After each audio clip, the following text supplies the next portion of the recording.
Kuya, pakiusap, huwag mo nang bagbugin si kuya. Pumunta na si Etelan para hanapin ang Crown Prince. Prinsesa, napaka-inosente mo naman.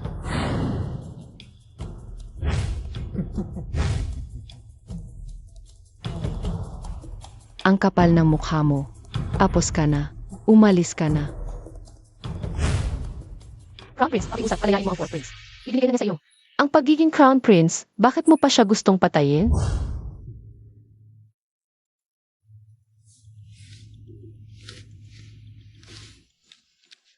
Ang pagiging Crown Prince, dapat sa akin talaga yon. Kung hindi lang dahil sa pagtatangi ng matandang yon, ang pagiging Crown Prince, paano mapupunta sa kanya? Kung buhay pa siya, paano ako magiging matiwasay sa pagiging Crown Prince? Nabaliw na ang Fourth Prince, paano niya? Ako nga ang pagiging Crown Prince mo. Noon ko pa siya pinalaya, ginawa ko lang siyang tanga. Mabait na ako doon. Ano? Ikaw pala. Singhi, ikaw ang tunay na dragon. Tinakpan ko na ang iyong 3 kaluluwa at 7 espiritu. Hintayin mo lang ang tamang oras, mawawala ang takip.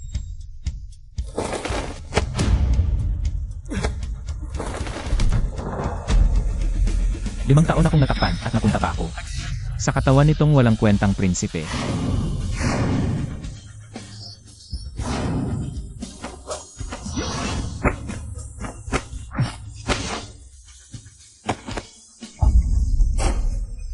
Litsinghi, tumanggap ng utos. Sa ngalan ng langit, at utos ng emperador, si Litsinghi, ay dapat tumunta sa Liangshao para magpakasal kay Prinsesa Son.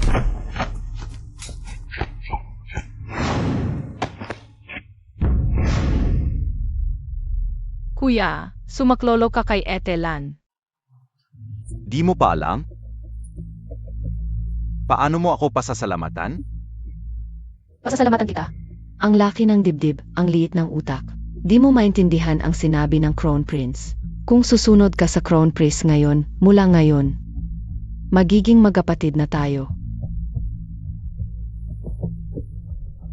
Akala ko ba mataas ang posisyon ni Concubine Anne sa harem? Bakit ganoon ang ginawa niya kasama ang Crown Prince? Ikaw.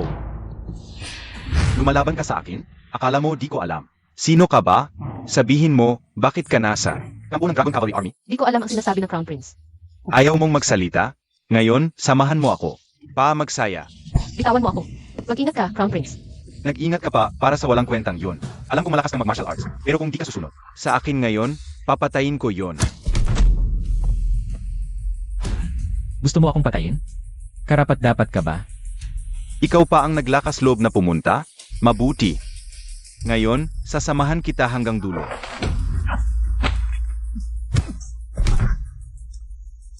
Imposible, paano siya napakagaling? Nakabaliktad na. Nangahas kang saktan ang prinsip. Patayin siya. Nakakahiya. Nangahas kayong patayin ng prinsipe, naniniwala ba kayo? Napapatayin ko ang buong angkan nyo. Parang ibang tao na ngayon ang ika-4 na prinsipe. Ako ang nag-isang prinsip sa Honggo, dito. Ako ang hari. Gawin na. Ikaw, walang kamatayang bagay, sasabihin ko sa'yo. Na dapat nating pag-usapan ang utang na ito ngayon. Ako ang prinsip. Kung patayin mo ako, hindi ka palalampasin ng aking ama. Papatayin kita ngayon, ipapadala kita kay pangatlo. Huwag ika-4 na prinsipe. Ano? Pangatlo? Litsinghi, ang lakas ng loob mo. Pagpatay sa kapatid ang kasalanan mo, tiyak na ikay. Hirapan ka ng ama. Akala mo ba hindi ko kaya? Tiyak na hihirapan ka hanggang mamatay ng aking ama. Akala mo ba hindi ko kaya? Dumating na ang atas ng emperador.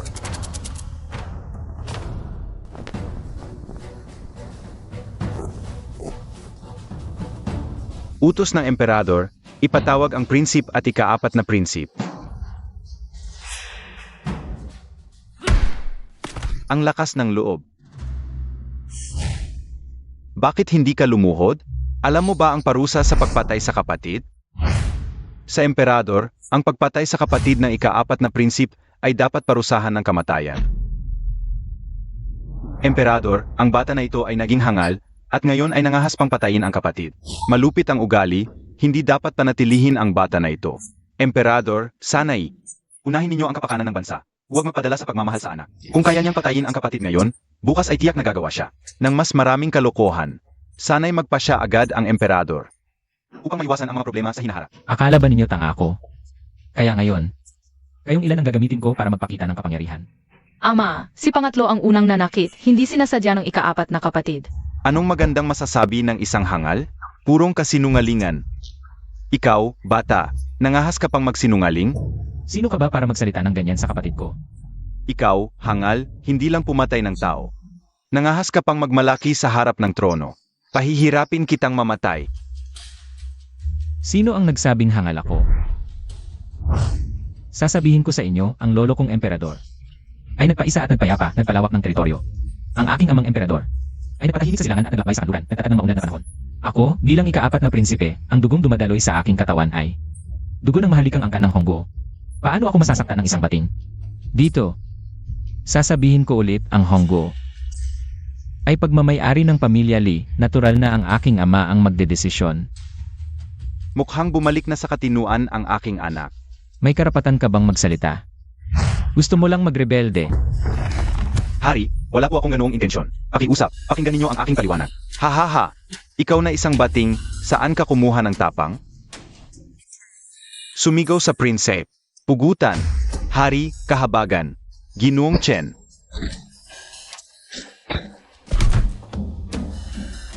Kaya, mga kagalang-galang, mayroon pa bang nais sabihin? Magaling. Talagang dugo ng aming pamilyang imperial, ang kanang Li. Asing katulad ko noong bata pa ako. Tsinghi. Bago pumanaw ang dating hari, ikaw at ang prinsesa ng Bilyang ay pinagkasunduan na. Ngayon, dumating na ang araw ng kasal. Umuwi ka at maghanda. Bukas ng umaga, alis ka na patungong Bilyang. Susundin ko, ama. Litsinghi, hinding-hindi ko hahayaang magpakasal ka sa prinsesa ng Bilyang. Maghintay ka. Yelan, mula ngayon, ikaw ang magbabantay kay Tsinghi. Gawin mo ng buong puso. Huwag magkamali. Susundin. Sex na. Maaari na kayong umalis, mga ministro. Kami po'y alis na. Hari, malakas na ang hukbo ng Bilyang. May balak na silang maghimagsik. Ang paglalakbay ng ika-4 na prinsip ay mapanganib. Naku, pangbabae ang pananaw mo. Kung hindi niya kayang harapin ang ganitong bagay, hindi siya karapat-dapat maging tagapagmana ng aming kaharian. Prinsip, ayaw kong magpakasal sa walang kwentang iyon. Yemem. Huwag kang mag-alala. Sisiguraduhin kung hindi ka mapapakasal sa walang kwentang iyon.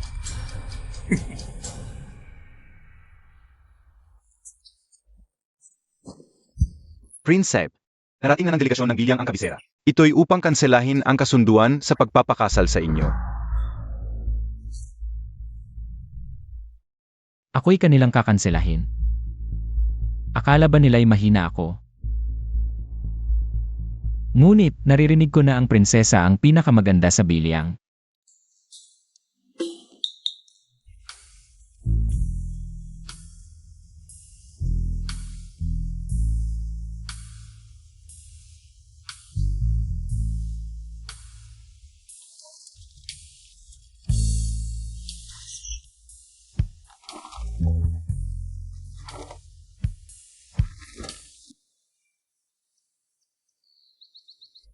Ang ilang taga-Bilyang na ito, dapat dito sila nakatira.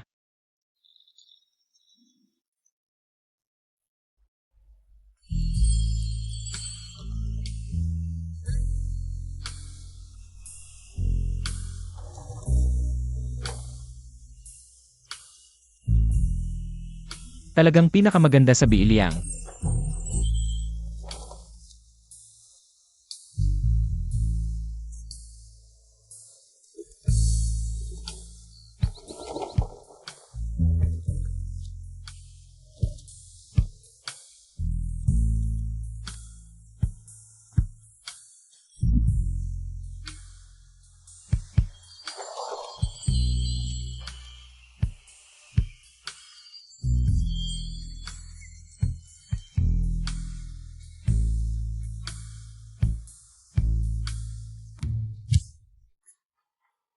Sino yan?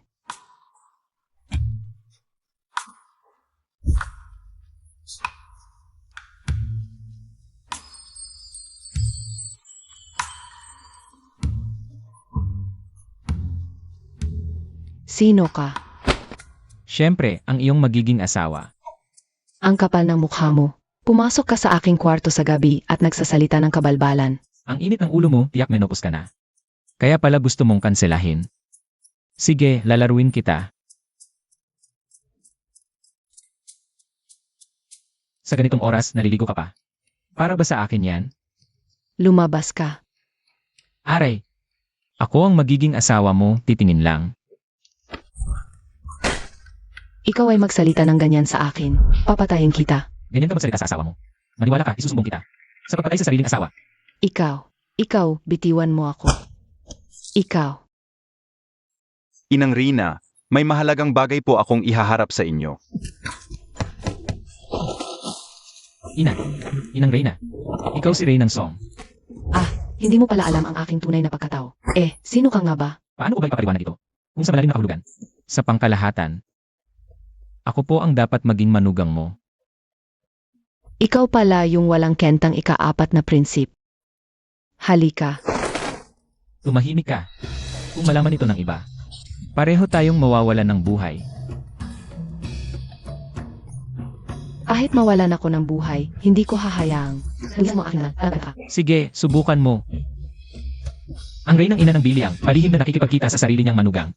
Kung malaman ito ng emperador, hindi ka na kailanman makaharap sa publiko. Huwag. Pwede nating pag-usapan ito. Bitiwan mo muna ako. Inang Rina, papasok na po ako, ina. Huwag kang pumasok. Nagbibihis pa ang Inang Rina. Matago ka muna. Bilisan mo. Bakit ako matatago? Wala naman akong ginawang mali. Kalokohan. Paano kung makita ka ni Janyo? Hindi naman siya tunay mong anak, bakit ka matatakot? Puro ka kalokohan. Hindi ko talaga ipapakasal sa iyo ang aking anak na babae. Kailangan mong iwan si Chao Xiao. Mahal na biyenan, pinapabayaan mong hiwalayan ako ng anak mo. Baka naman gusto mo ako. Walang hiya. Anong pinagsasabi mo? Nagagalit ang biyenan, tama nga ang hinala ko. Pangahas. Gaano kalaking kapalaluan ang itrato mo ako ng ganyan? Bukas, isusumbong ko ang lahat ng ginawa mo sa emperador. Sige, sumbong mo. Sa pagkakaalam ko, matagal nang namatay ang hari ng Biliang. Pero hanggang ngayon, birhen ka pa rin. Ipinakasal mo ang prinsesa mong anak sa akin dahil sa aking kataasan at pogi. At magandang itsura. Siguradong naiinggit ka sa akin. Walang utang na loob. Inang Rina, pwede na po ba akong pumasok? Huwag. Huwag kang pumasok. Sige na. Ayaw kong makipagtalo sa iyo ng walang katuturan. Magtago ka muna. Kapag malayo na si Tianyo, saka ka lalabas. CJ, Hi. Tingnan ang Inang Rina. Kuya. Kuya, gabi na, hindi ka pa natutulog, lumalaki pa ba ang katawan mo? Sino ang kuya mo? Bakit ka galing sa kwarto ng Inang Rina ko? Ang mga bagay ng matatanda, hindi mo dapat pakialaman. Bata ka pa, magtrabaho ka na lang. Gusto mong mamatay? Tumigil ka. Ika-4 na prinsip. Dumating ka sa gabi para sa kasunduan ng pag-aasawa. Ikaw ang ika-4 na prinsip. Mabuti na nito ka. Gusto kong kanselahin ang kasunduan. Ito ang tunay na unang maganda ng Biliang. Ako ay prinsipe ng Hong, anong karapatan mo para kanselahin ang kasunduan? Isang prinsip na malapit ng matanggal. Nagmamataas ka pa? Kung hindi dahil sa bilyang namin, ikaw na madaling umihi. Baka mawala pa ang posisyon mo bilang prinsip. Hindi mo mapoprotektahan. Ganun ba? Ang posisyon ko bilang prinsipe. Kayo ang nagdedesisyon. Siyempre, kung hindi ka manugang ng liyang, baka wala ka kahit sa kulungan ng baboy dito sa palasyo. Tigilan ang mga salita. 2 bagay lang ang dahilan namin sa Hong. Una, humingi ng tulong pinansyal mula kay Emperador Qian ng Chance. Pangalawa, pirmahan mo na itong kasulatan ng paghihiwalay. Baka maihi ka na naman sa takot.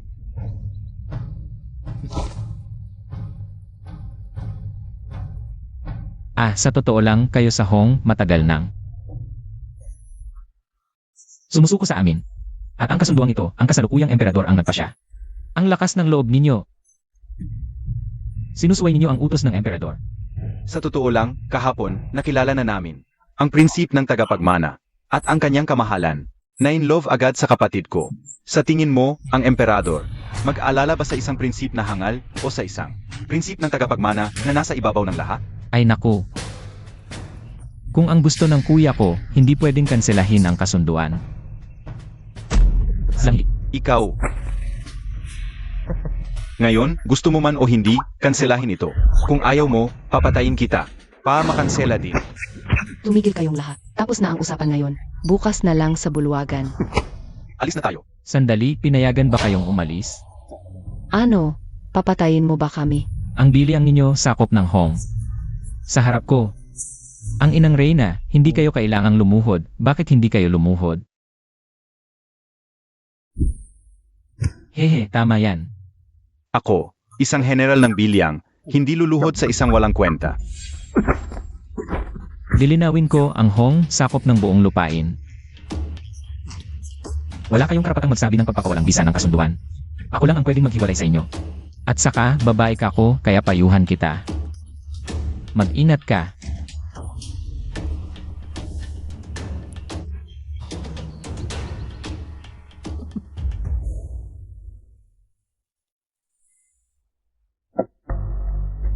Hindi ba't ikaw ang pinakamagaling na general sa buong mundo? Bakit? Hindi mo pa kayang talunin ang isang walang kwenta? Wala po kayong alam, mahal na prinsip. Si Li Tsinghe ngayon, naging napakalakas. Talagang hindi ko siya kalaban. Mahal na prinsep, si Li Tsinghe talaga. Ay walang modo. Sinaktan niya ang aking kapatid, isang braso. Ang galit na ito, mahal na prinsip, kailangan niyo po akong tulungan.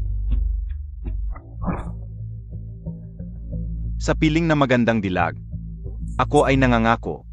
Ang walang kwentang iyon ay mamamatay. Ano ang ginagawa mo rito? Ano pong sinasabi ninyo? Ako po ang prinsesa ninyo, paglilingkuran kayo. Hindi ba't dapat lang? Huli po, ako ang nakamali. Pakiusap, patawarin ninyo ako. Ang basong ito, ipinag-aalay ko sa inyo. Mukhang si Prinsesa Sun talaga, gustong saktan ako. Bakit hindi ninyo ininom? Ito ba'y galit pa rin kay Xiao Xiao? O hindi pa sapat ang ginawa ni Xiao Xiao? Kung ang aking minamahal na prinsesa ang nagbigay ng alak, paano ko hindi inumin?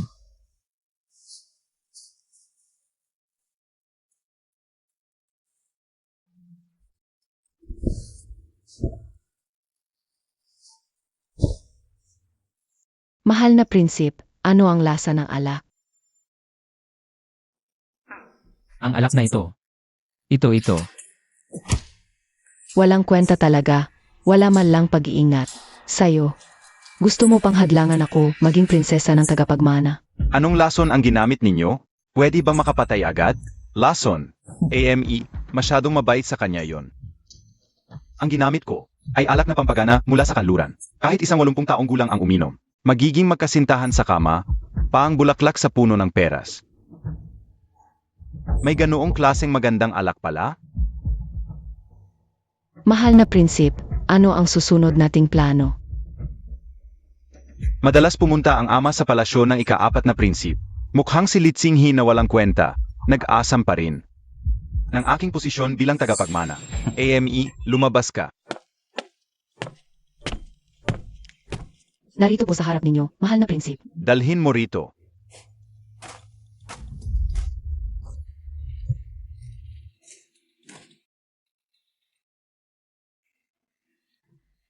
Tara. Mahal na prinsip, bakit ninyo dinala ang walang kwentang ito? Ang swerte talaga ng walang kwentang ito. Mahal na prinsip. Mamaya, ipakita mo ang iyong pinakamagaling na kakayahan. Paglingkuran mo siya ng mabuti. Kung hindi, huwag mo nang asahan na maililigtas mo ang iyong ama. At ang iyong kapatid. Naiintindihan?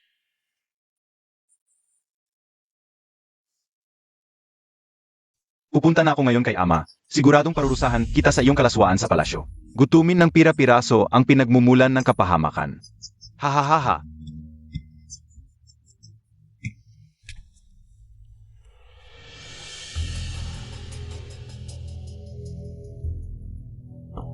Ama, malaking problema. Ang aking ika-4 na kapatid. Lasing siya at inagaw ang aking silangang palasyo. Ano naman ang nawalan ng kontrol dahil sa alak, ganyan talaga ang tao. Kapag soberno na siya bukas, paparusan ko siya para sa'yo. Hindi lang iyon, ginawa pa niya. Dinungisan niya si Ann. Naku, ito ay... Ano ang sinasabi mo? Totoo ba yan? Sila dalawa ngayon, nasa silangang palasyo ko? Hindi lang inagaw ang silangang palasyo ko. Dinahas pa si Ann. Nagsasabing siya ang tunay na anak ng langit. Bukas siya na ang magiging prinsip ng korona. At sa makalawa, siya na ang magiging emperador. Wala siyang respeto. Sa inyo, ama. Naku, hayop. Tunay na hayop ito. Mga guwardiya, pumunta sa silangang palasyo. Gagutay-gutayin ko. Ang rebelde kong anak. Aray. Konsorteng Ann. Ang ganda-ganda mo talaga. Tanga, kapag dumating na ang emperador, talagang papatayin tayong lahat. Kung ganon, nag-aalala ba si Konsorteng An para sa akin? Huwag kayong mag-alala, konsorte. Ang inyong ama, nailigtas ko na. Nagsisinungaling ka. Hindi ako nagsisinungaling. Hindi lang ang inyong ama ang nailigtas ko. Pati ang kapatid ninyong babae at ang dapple dog na alaga niya. Si Daw, nailigtas mo talaga sila. Hindi ka ang ikaapat na prinsip. Sino ka talaga? Konsorte, kung sino ako ay hindi mahalaga. Ang mahalaga ay makinig ka sa akin. At pareho tayong makaliligtas.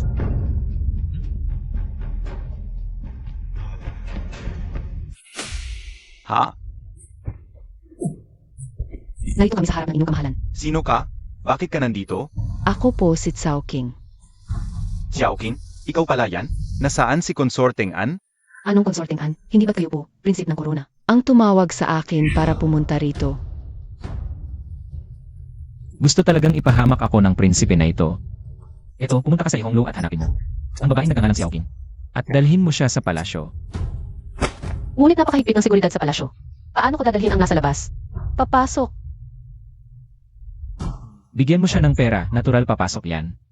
At saka, sabihin mo sa kanya. Ganito ang sabihin mo sa kanya. Ano ang nangyari? Awa po ng inyong kamahalan. Ako po ang kabit ng Yihonglo. Madalas akong pinagpapala ng tagapagmana. Ngayon, tinawag ako ng tagapagmana sa palasyo para mag-inuman. Pero ibang-iba ang tagapagmana ngayon. Habang nagkakasyahan, bigla siyang nahimatay. Natakot ako, pero bigla siyang nagising. Nabaliw-baliw, tumakbo palabas. Gusto kong tumakas. Pero nandoon ang pang-apat na prinsip sa pinto. Umiinom, kaya hindi ako makagalaw. Kaya nagtago na lang ako sa higaan. Magsisinungaling ka. Sabi ko, mahigpit ang seguridad ng palasyo, isang mahinang babae ka lang. Wala kang kasanayan sa martial arts, paano ka nakapasok? Binigyan ako ng tagapagmana ng uniform ng Imperial Guard. Nagapalit ng gwardiya ang Imperial Guard sa East City sa ika-negatibo siyam ng gabi. Kaya sumama ako sa Imperial Guard at pumasok sa palasyo. Kapatid, napakaloko mo, alam mo ba kung ano ang Imperial Guard? Ito ang aming Royal Guard. Ang huling depensa ng aming pamilyang mahalika. Paano mo magagawang abusuhin ang iyong kapangyarihan at ratuhin ang seguridad bilang laro? Tumahimik ka. Nag-abuso ka ng kapangyarihan, nagdala ng prostituta sa palasyo. Dinungisan mo ang mukha ng aming pamilyang maharlika. Dumating si Consort An. Nakikita ko ang emperador. Hindi ko alam kung bakit tinawag ako ng emperador. Sa East Palace sa gabi. Consort An, sabihin mo, hindi ba itong walang kwenta? Lasing at sinakop ang aking East Palace. At sinubukan panggahasain ka sa aking East Palace. Huwag kang magsalita ng basta-basta, kapatid. Ito ay isang krimeng parusahan ng kamatayan. Pakiusap, huwag magpadala sa maling paniniwala, ama. Emperador, dapat kang maniwala sa aking kadalisayan. Buong gabi akong nasa Joaquin Palace. Hindi ko nakita ang alinman sa dalawang prinsip. Consort An, dapat kang magsabi ng totoo sa harap ng aking ama. Kung hindi, alam mo ang kahihinatnan. Emperador, Totoo ang bawat salita ko. Ang mga babae sa aking palasyo ay maaaring magpatotoo para sa akin. Nagsisinungaling kayong lahat. Malinaw na sinakop ng walang kwentang ito ang aking East Palace. At sinubukan panggahasain si Consort An sa East Palace. Teka.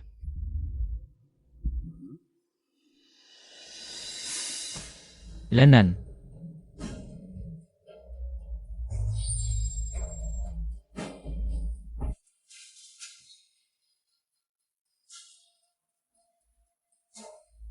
Naintindihan ko, ama, kuya.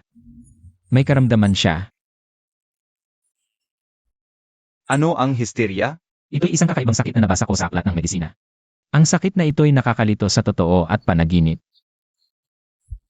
Ang malala, pwedeng mabaliw. Kaya nga, tiyak na kuya ang may ganitong sakit. Akala niya totoo ang panaginip. Ikaw. Mali.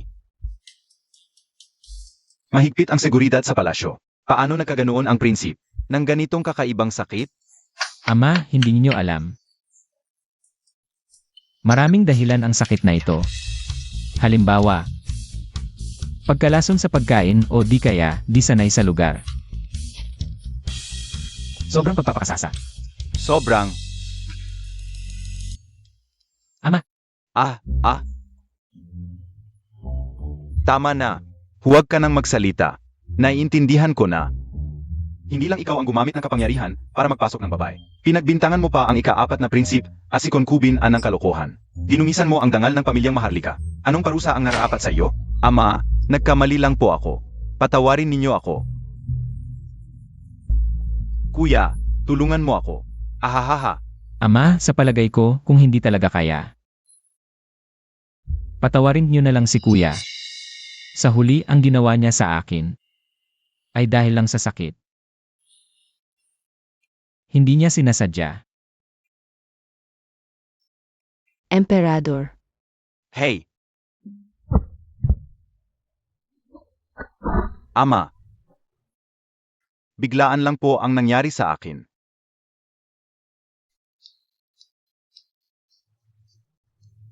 Patawarin ninyo ako. Anak ko rin naman kayo.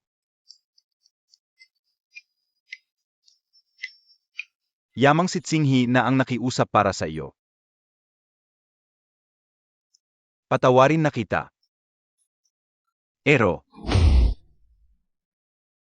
Dahil ginamit mo ang kapangyarihan sa militar para magpasok ng babae, ibibigay ko ang kapangyarihan mo kay Tsinghi. Hahaha. Kapag nalaman kong may karelasyon ka pa sa labas, alisin ko ang titulo mong tagapagmana. Salamat, Ama. Yamang narito na si Xiao King. Huwag na siyang umalis. Xiao King, halika't yakapin ang aking ama. Salamat, mahal na hari. Salamat, mahal na hari. Akala ko ba, ang Litsinghi na ito, ay may kakayahan pala. Mahal na Prinsep, bakit hindi natin siya? Ikaw ay isang taong walang ingat, ito ang pinakamababang plano. Bagamas siya ay walang silbi, siya pa rin ay prinsip. Kung siya ay mamatay, ang aming ama ay magpaparusa ng mabigat. Sa huli, tiyak na mas malaki ang mawawala kaysa sa makukuha. Mahal na prinsip, ano ang gagawin natin kung hindi siya mamatay? Pagkatapos ng pagpupulong ngayon, kailangan ko ng pakasal sa kanya. Mahal na Prinsep, ang iyong matandang lingkod ay may isang plano upang maibsan ang iyong mga alalahanin. Pagpupugay sa inyong kamahalan. Ang aming delegasyon mula sa Bilyang ay dumating dito para lamang sa 2 bagay. Una, upang tuparin ang kasunduan sa kasal ng aking anak na babae at ng ika-4 na prinsip. Pangalawa, upang humingi sa emperador ng siya ang pundo para sa sakuna. Ang Bilyang ay kasalukuyang dumaranas ng isang katuyot na hindi naranasan sa loob ng 100 taon. Ang mga mamamayan ay walang tirahan. Ang mga pananim ay walang ani. Pakiusap, inyong kamahalan, maglabas ng pundo para sa sakuna. Ang milyon-milyong mamamayan ng Bilyang ay magpapaalala nito sa kanilang puso. Ang Bilyang ay isang bansang sakop ng Hong. Sa pagharap nito sa ganitong kalamidad, nararapat lamang na tayo ay tumulong. Ministrong Ma, magkano pa ang natitirang salapi sa departamento ng pananalapi na magagamit sa pag-ulas sa inyong kamahalan? Kasalukuyang walang laman ang kaban ng bayan. Ang departamento ng pananalapi ay wala ng 500,000 tael ng pila. Paano naging ganito kaliit? Sa pag-ulas sa inyong kamahalan, ang ika-4 na prinsip ay gumamit ng 8 milyong tael ng pila upang magtayo ng mga palasyo at gusali para sa kanyang sarili at nagsimula ng malaking proyekto. Ito ay talagang pagiging malabis at walang prinsipyo. Tsinghi, tama ba ang kanyang sinabi? Sa pag-ulat sa aking ama. Totoo nga yun. Gayunpaman, ang iyong anak ay hindi nagtatayo ng palasyo para sa sarili, kundi upang magtayo ng isang kanal na mag-ugnay sa hilaga at timog. Kalokohan. Ang mga mamamayan ng Bilyang ay hindi makabili ng pagkain. At ginagamit mo ang pondo para sa sakuna upang maghukay ng walang kwentang kanal? Ama, sa pagtatayo ng kanal ang aking pinili ay ang mga refugee mula sa Bilyang. Sa ganitong paraan, hindi lamang nalutas ang problema sa pagkain at tirahan ng mga refugee, ngunit bawat isa ay maaari ring makatanggap ng 5 tael ng pilak bawat buwan bilang sahod. Kaya't General Son, pakiusap, bumalik ka at tingnan muli ang kasalukuyang Bilyang. Ito pa ba ang dating lugar na puno ng paghihirap at pagdurusa? Wala akong pakialam. Ang Bilyang ay taunang nagbabayad ng buwis. Ngayong kami ay nasa kalamidad. Ang Hong ay dapat maglabas ng pondo para sa sakuna. Kung hindi, ang mga mamamayan ng Bilyang ay tiyak na mag-aalsa at maghihimagsik. Ika-4 na kapatid, alam mong ang Bilyang ay nasa kalamidad. Ngunit ginamit mo pa rin ang pondo para sa sakuna, para sa iyong sariling kapakanan. Ikaw ay talagang karapat-dapat sa kamatayan. Talagang walang pakundangan ang ika-4 na prinsip. Itinuturing lamang na parang mga langgam ang buhay ng mga mamamayan. Ang lalaking walang paninindigan na ganito, hindi karapat-dapat na maging asawa ko. Pakiusap po, bawiin ninyo ang utos. Ang aming kaharian ng Bilyang ay hindi nangangailangan ng manugang na ganito. Pakiusap po, bawiin ninyo ang utos. Ito, Ama, ang pagtulong sa nasalanta ay pansamantalang solusyon lamang, maaaring makalutas ng ilang panahon. Ngunit hindi ito panghabang buhay. Sa katunayan, bihira ang ulan sa Biliang. Kaya ang tagtuyot ay naging pangkaraniwan na. Kung magbibigay tayo ng tulong ngayon, maaari ba tayong magbigay taon-taon? Ang pagpapagawa ng kanal, ito ang tunay na makakalutas ng problema sa kakulangan ng tubig sa Biliang. Sa ganitong paraan, magkakaroon tayo ng pagtutubig mula timog patungong hilaga. Magiging daanan ng mga barko at kalakalan at magkakaroon ng palitan ng mga produkto.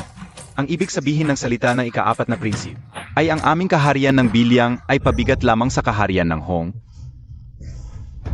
Ika-4 na kapatid, dahil ba sa pagkaagaw sa iyong posisyon bilang tagapagmana ng trono, ikaw ay naghihinanakit at sadyang pinupukaw ang hidwaan ng dalawang kaharian? Napakalaking paglapastangan ito. Inilalagay mo ang aming ama sa kahihiyan. Tsinghi, ano ang iyong paliwanag? Ama, malinaw na po ang aking sinabi. Ang pagpapagawa ng kanal, hindi lamang malulutas ang problema ng mga refugee ng Biliang sa pagkain at tirahan, kundi magdudulot din ng benepisyo sa mga susunod na henerasyon at magpapasagana sa libu-libong mamamayan. Magdudulot din ito ng magandang pangalan para sa inyo sa kasaysayan. Ang lolo ng bansa. Ano ang tingin ninyo? Sa inyo po, mahal na hari, sa palagay ng inyong matandang lingkod.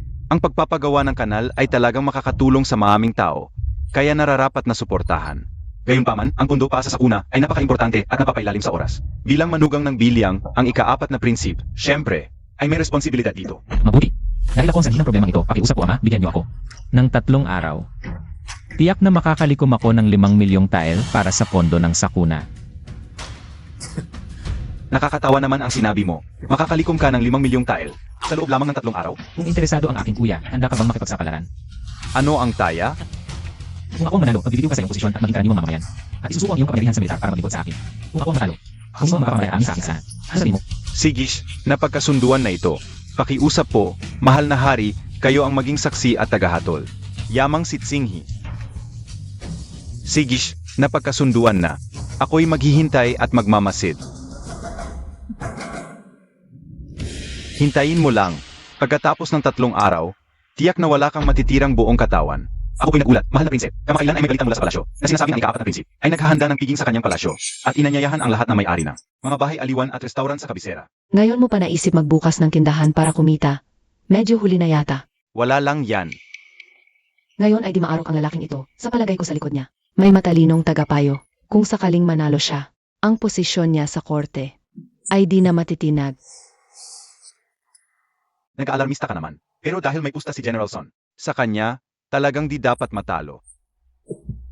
Kung ganon, tsiyaw-tsiyaw. Puntahan mo at tingnan mo kung ano ang balak niya. Yulat mo agad sa prinsip. Opo. Ika-4 na prinsip, kamusta na ang pag-iipon mo para sa relief funds? Ito nga ang. Pero dahil nandito ka na, may naisip ako. Ideya lang naman. Alam mo ba, kung di makakalap ng pundo sa loob ng 3 araw, patay ka na. Sa pagkakataong iyon, pakakasalan ko ang prinsip. At magiging prinsesa ko. Ganoon ba? Bakit hindi ko nalang sulitin ang oras ko bago mamatay? Ano ang gagawin mo? Asawa kita, ano sa palagay mo ang gagawin ko?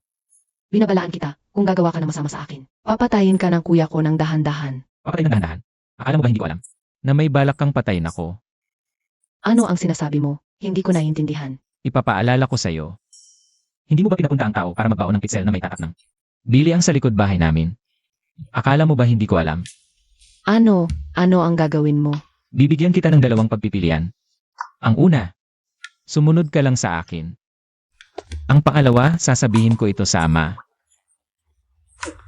At pagkatapos ay papaluin ka hanggang mamatay. Alam mo, ang pagtatangka sa buhay ng prinsipe ay mabigat na kasalanan. Kaya mo ba ang responsibilidad? Sun Xiao. Pipiliin ko ang una. Ikaw ang nagsabi niyan. Inang Rina. Ang gulo-gulo, hindi maganda ang itsura. Inapi ng ika-4 na prinsip si Prinsesa Son. Ano? Walang hiya. Hindi maganda ang asal. Tingnan natin kung paano kita paparusahan. Lisinghe, ang lakas ng loob mo. Nakikipagkita sa biyanan. Sino ang biyenan mo? Ganyan ka kabigla, biyanan, para magreklamo. Paano mo nagawa na ganyanin si Chow Xiao? Asawa ko siya, natural lang na maglambingan kami. Kahit asawa mo, di mo pwedeng pilitin. Kailan ko siya pinilit? Kusa niya yon. Ang bigla mong magalit, biyanan. Nagsiselos ka ba? Anong kalokohan yan, gago? Alam mo, biyanan, kapag may unang beses, may pangalawang beses talaga. Anong balak mo? Ikaw ang dapat nakakaalam, biyanan. Kapag nagpakuli ka pa, papatayin kita. Kung papatayin mo ako, kayong dalawa, na gustong mapatay ako kung talagang ibigay ko yung bote sa emperador, ano sa palagay mo mangyayari sa inyo? Sige, papayag kami. Pero di ako makikipagkalokohan sa'yo. Biyanan kita, anong magagawa ko? Sa'yo, di ba?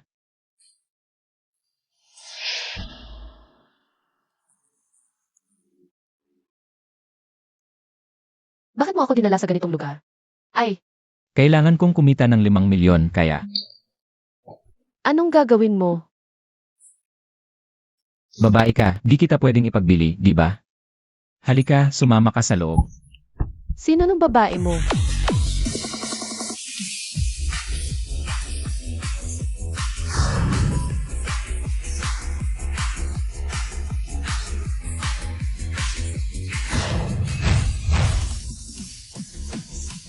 Ano to? Ito, handog ko sa'yo. Modernong musika. Di mo pa to nakikita, no? 8 cents, maganda nga. Maganda.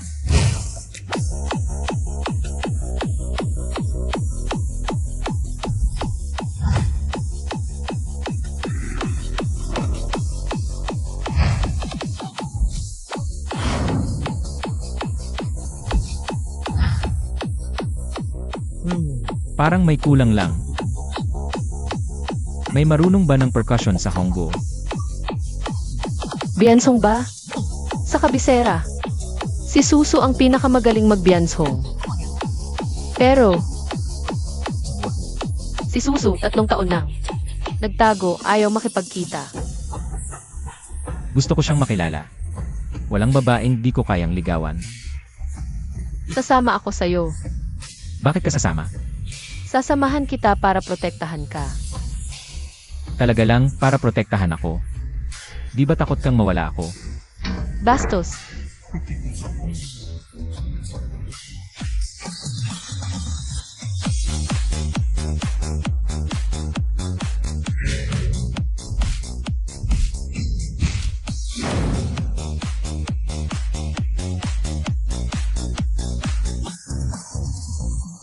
Tumigil ka.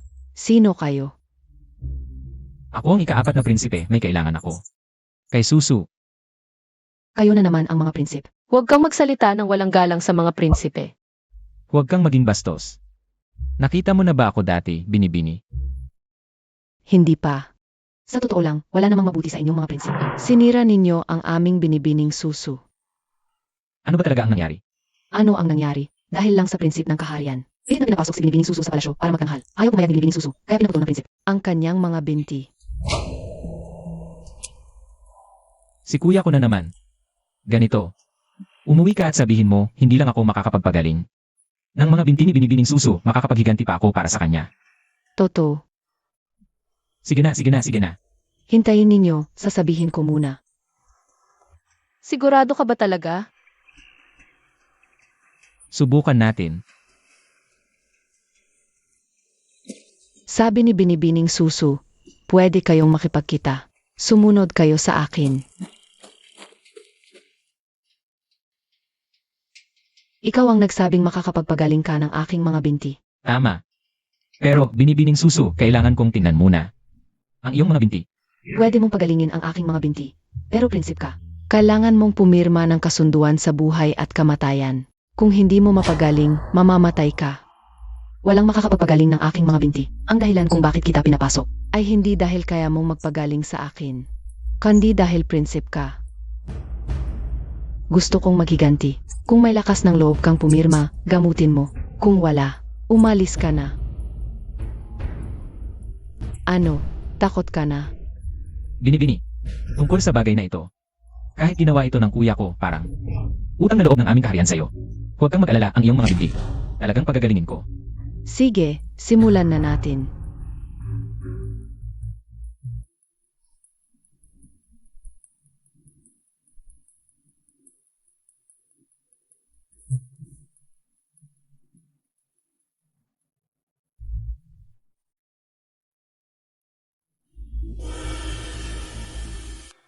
Maputi, malambot at manipis. Makinis.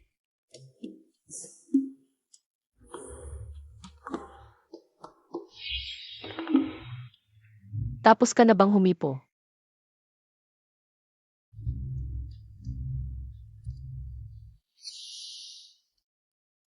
Alam ko na kung ano ang problema. Kaya ba itong mapagaling? Kaya, pero baka kailangan mong magtiis muli. Basta lang mapagaling ang aking mga binti. Kahit anong hirap ang danasin ko, gusto ko. Ang pamamaraan ng paggamot ay kailangang putulin ang iyong mga binti. Sagasaan ulit. Ano, nandito ka talaga para saktan ako. Isang beses na nga kayo, hindi pa ba sapat? Huminahon ka, totoo ang sinasabi ko. Kung hindi kita mapagaling, handang mamatay ako.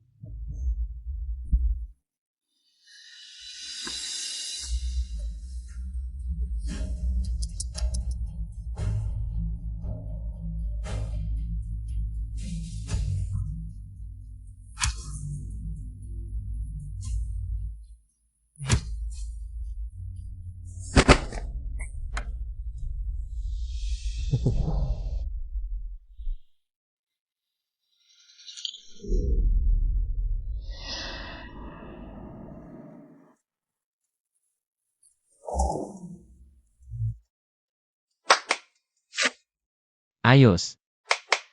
Kumusta ang pakiramdam? Talagang nakakabilib ka pala. Pang-apat na prinsip, kailan po makakalakad ang aking amo?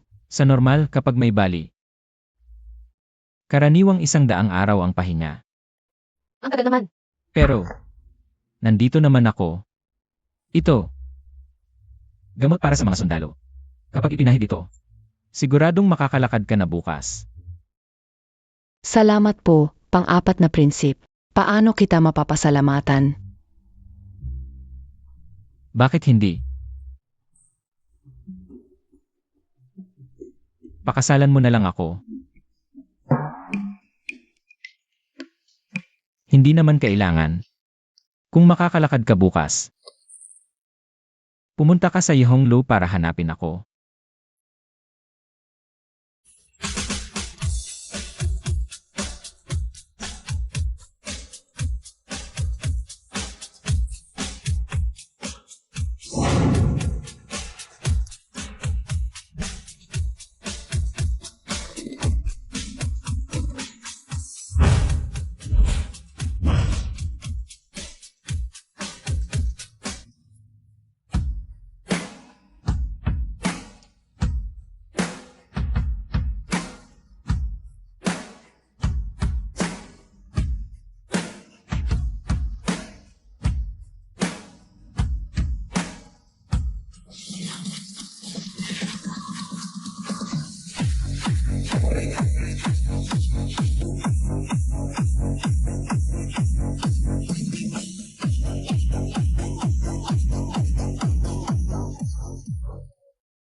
Magaling ba akong kumanta? Ang galing. Gwapong-gwapo ba ako sa entablado? Ang gwapo mo talaga. Ang daming perang kinita mo ngayon, salamat sa hirap mo. Matulog ka ng mahimbing, aalis muna ako.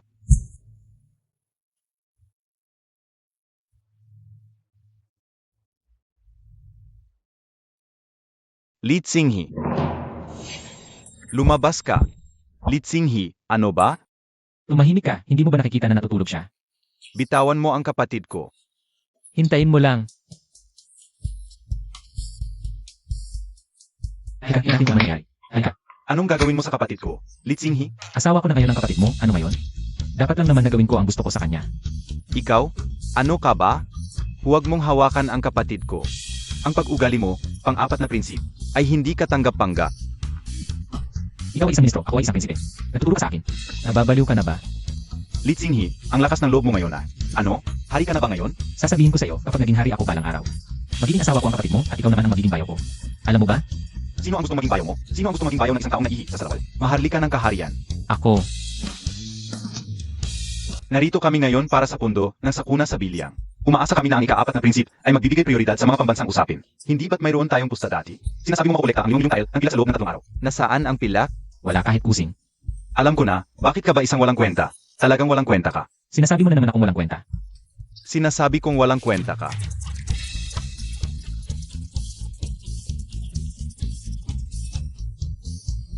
Ika-4 na prinsip, salita ng isang ginoo, kung ganon, mangyaring tuparin ang iyong pusta. Iwanan ang iyong posisyon bilang prinsip at magpakamatay para humingi ng tawad. Sasabihin ko sa inyo ang dahilan kung bakit ako naging prinsipe. Ay dahil ang dugong dumadaloy sa aking katawan ay mula sa maharlikang lahi. Sino sa inyo ang maglakas loob na tanggalin ako? Ano ba Li Xinghe? Naglakas loob kang makipagpusta sa akin. Ngayon ayaw mo nang aminin? Bilang isang prinsipe, sino ang maglakas loob na pagtawanan ako? Kahit na hindi ako kumita, ngunit ang iyong kapatid na babae. Na siyang aking konsorte, siya ay may kakayahan. Siya ang pinakamalaking bituin sa kabisera. Imposible, hindi ka matutulungan ng aking kapatid. Bakit imposibleng matulungan? Ang iyong kapatid ngayon ay napakasawa sa aming pamilya. Siya ay miyembro na ng pamilya Li. Natural lang natulungan niya ako.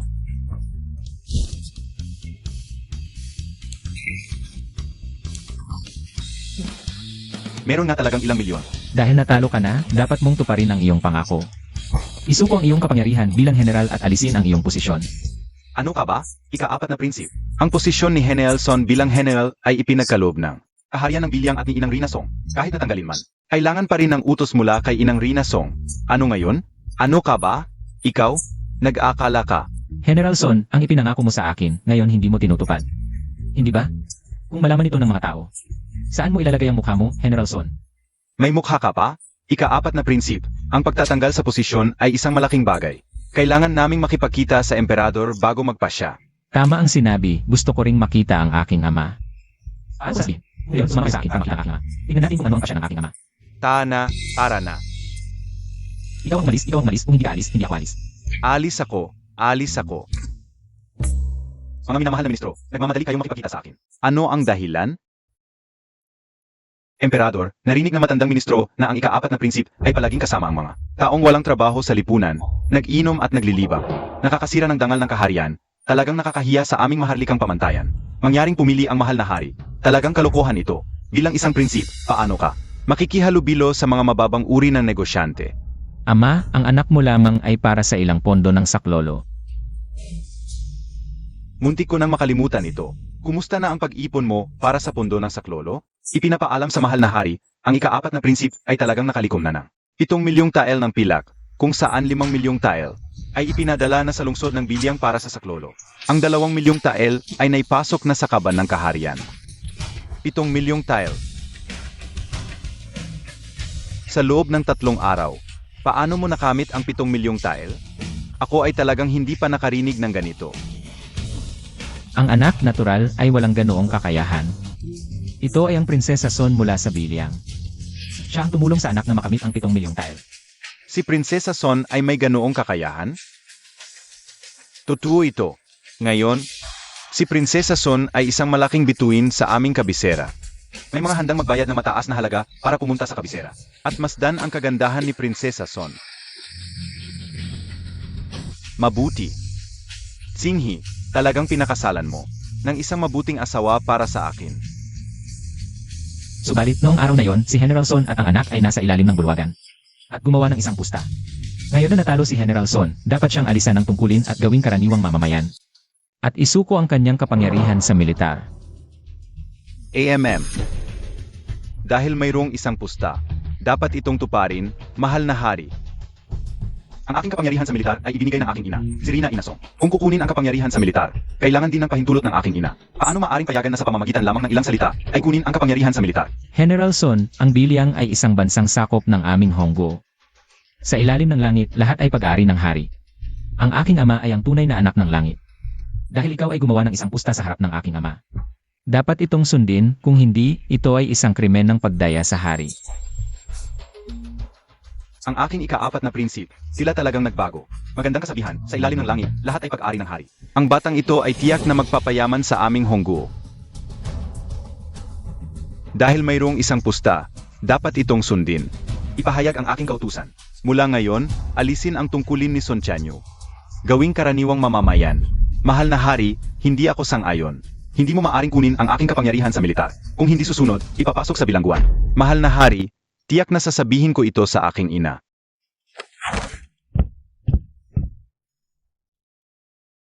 Kayo. Mayroon pa bang sasabihin? Mahal na hari, hindi maganda ito. Ano ang ibig sabihin ng biyena ng hari? Tinuturuan mo ba ang aking ama na gumawa ng mga bagay? Wala akong ganitong intensyon. Nag-alala lang ako na ito ay magdudulot ng alitan sa pagitan ng dalawang bansa. Kung siya ay maglakas loob na makipag-away sa akin, sa Hongguo, eh di lumaban tayo. Magaling ang sinabi mo. Hindi nakakagulat na ikaw ay supling ng pamilya Li. Mula ngayon, binibigyan kita ng kapangyarihan na magpasya ng hindi mo na nagpapaalam. Kung may mga haspang mang-insulto sa iyo, patayin mo. Salamat, Ama. Hindi ko inaasahan na ang aking manugang na babae ay naging pangunahing bituin sa kabisera. Ako ay tiyak na pupunta upang makita.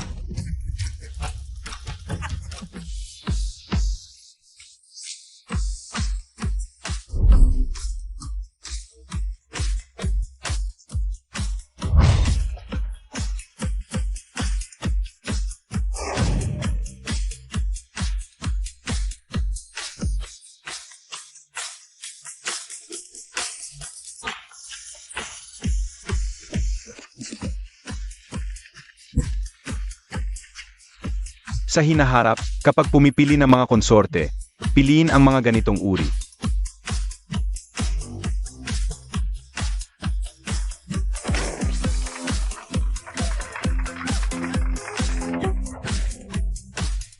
Opo, susundin ang utos.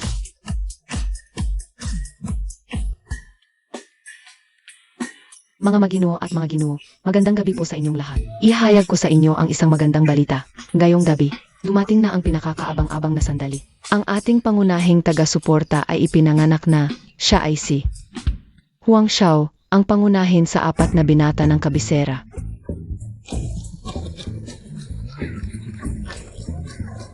Magaling. Magdadagdag ako ng 10,000 tile. Huang Xiao ay walang pilak na natitira. Hiramin mo ako ng 10,000 tile. Wala talaga, parurusahan kita ng isang taong sweldo. Meron. Narito ang pilak, pananaw ng isang babae. Ginagawa ko ito para sa mga biktima ng kalamidad sa bilyang. At sa kasaganaan ng buong mundo. Halika, patuloy ang musika, patuloy ang sayaw.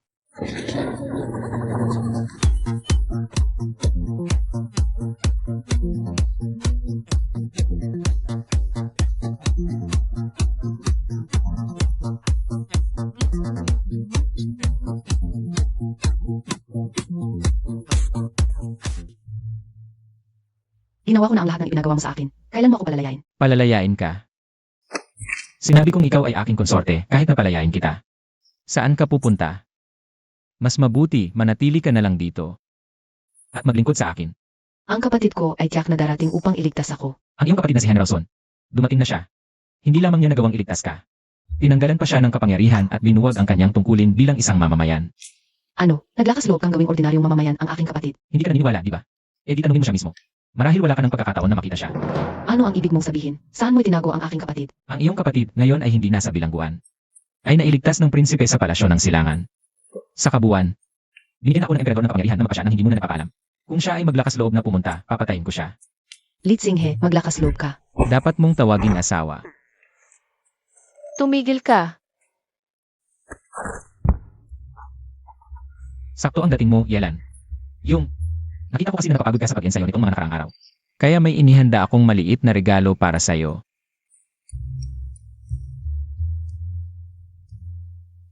Ano to? Ang bagay na to, tinatawag itong sunscreen. Para saan yan? Gusto mong malaman para saan? Pwede kong sabihin sa'yo, pero kailangan mo munang maghubad. Alam ko na. Walang mabuti sa isip mo. Ano ba naiisip mo? Hindi naman ibig sabihin lahat ng damit. Ganito, ipapakita ko sa'yo. Ang sunscreen na to, marami itong benepisyo. Halimbawa, tingnan mo kapag inilagay sa kamay, malamig sa pakiramdam. Comfortable, di ba? At pinapanatili nitong malambot at makinis ang balat. Pero ang pinakamahalaga, nagpoprotekta ito laban sa araw. Ano sa tingin mo? Gusto mo bang subukan? Ako ang general ng Flying Phoenix Army. Ang trabaho ko lang ay sanayin ang mga sundalo. Hindi ko kailangan ang mga bagay na yan.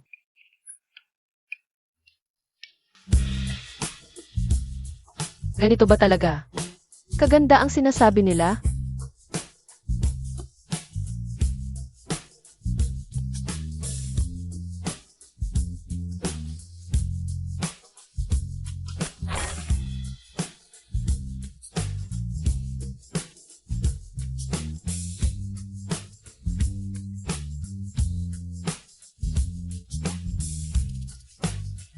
Kuya, nakainom ka na ba ng maayos? Ang ganda ng babae ngayon. Masaya ako, bukas ulitin natin.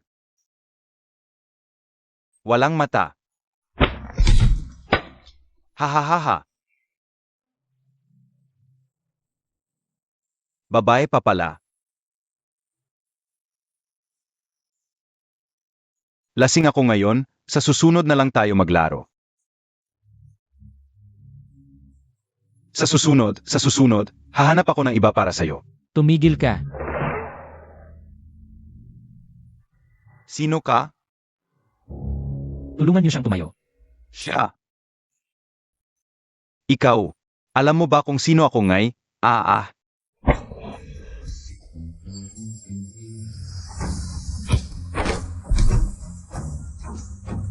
Bibigyan kita ng huling pagkakataon. Lumuhod ka at humingi ng tawad. Huwag, hindi na kailangan. Luluhod ako sa kanya? Kaapat dapat ba siya? Itatanong ko sa'yo, alam mo ba kung sino siya? Patay na lang siya ngayon. Sasabihin ko sa'yo, siya ay isang mandirigma mula sa hangganan. Ibinuhos niya ang buhay para ipagtanggol. Ang lupain ng Honggo, isang bayani na nagtanggol sa mga mamamayan. Paano mo siya mapapahiya ng ganito?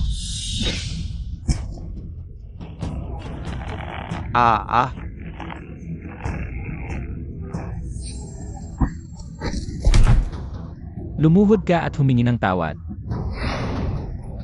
Kuya. Ipagpaumanhin mo ang aking buhay. Sige na Lola, mali ako Lola.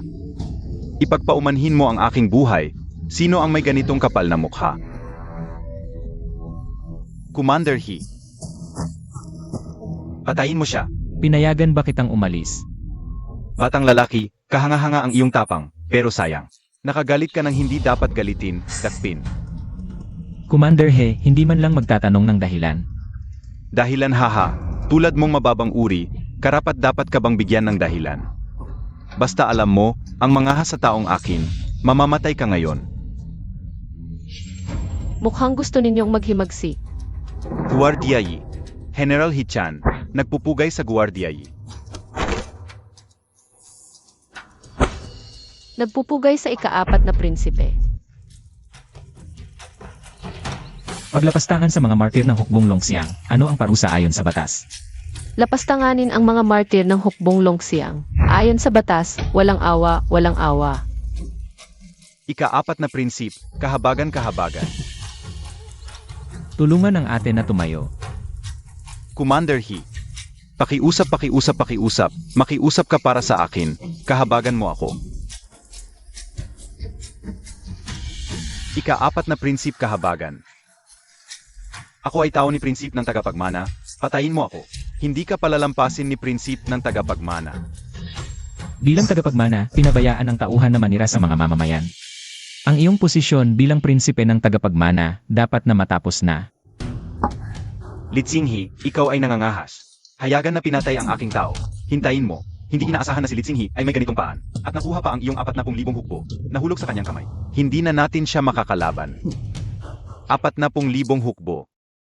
Bakit ang narinig ko, 1,000 sugatang kawal lamang? Ang ibig sabihin ni prinsip ng tagapagmana.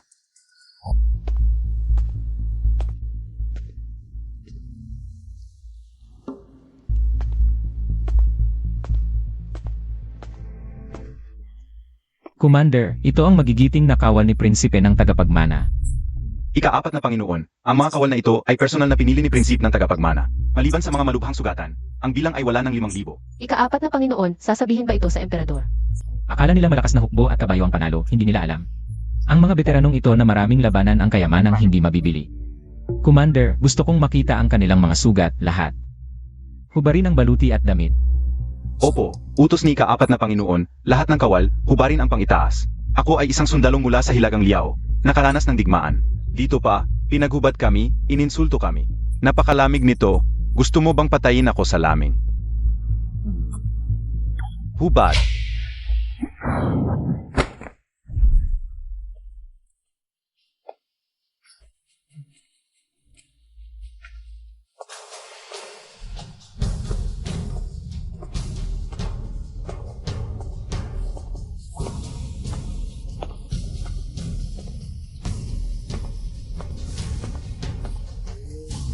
Ika-4 na Panginoon, Vicky, ang mga kawal na ito ay ganito lang ang sugat. Paano pa sila makakapagdigma? Baka naman. Bigyan na lang sila ng pondo para pauwiin at magpahinga. Hindi ba tinuruan ka ng iyong ama kung paano pumili ng kawal? Panginoon, napakahusay talaga ng pagpili sa mga sundalong ito. Mabuti.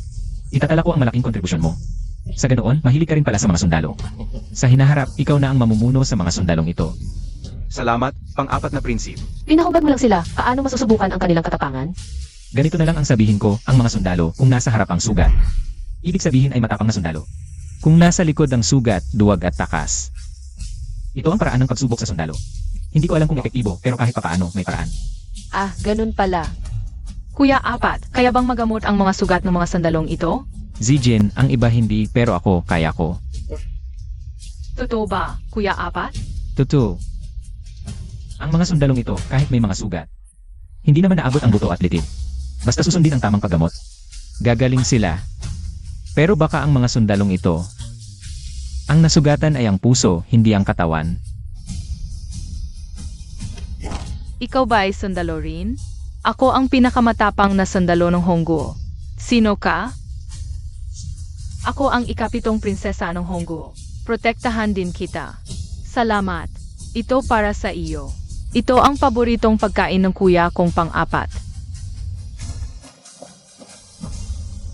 Napakarami ninyong isinakripisyo para sa aming Hongguo. Sa ngalan ng mga mamamayan ng Hongguo, maraming salamat. Ang mga sugat ninyo, ang pinakamagandang medalya na nakita ko.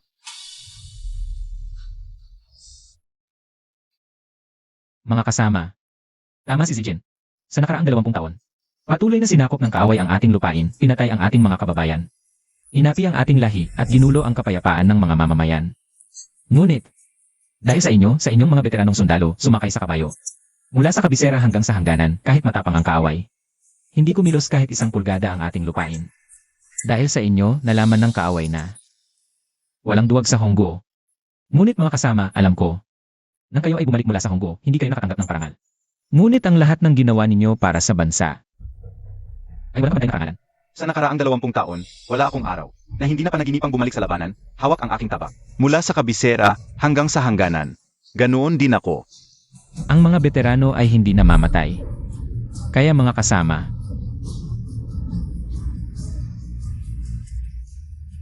handang-handa pa bang maghawak ng inyong mga tabak at sumama sa akin sa labanan? Handang yalay ang aming buhay para sa pang-4 na Prinsip. Maraming salamat sa inyong lahat.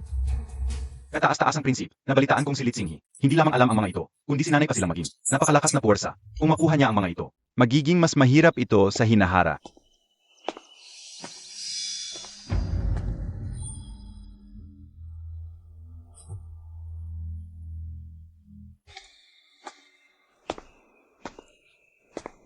Nasaan ang tao?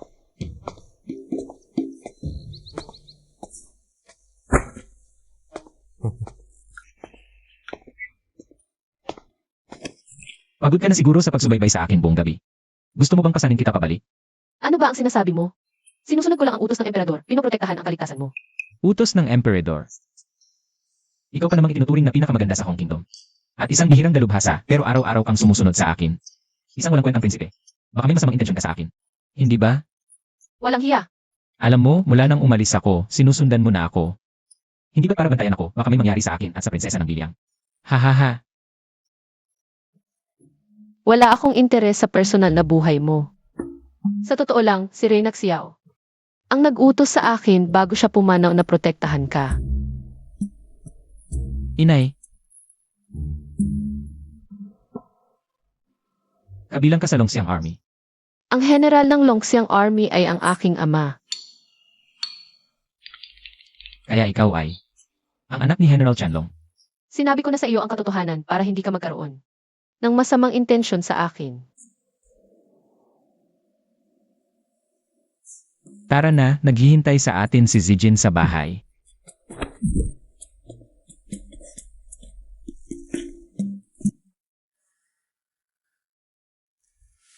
Prinsesa Son, inaanyayahan ka ng Crown Prince.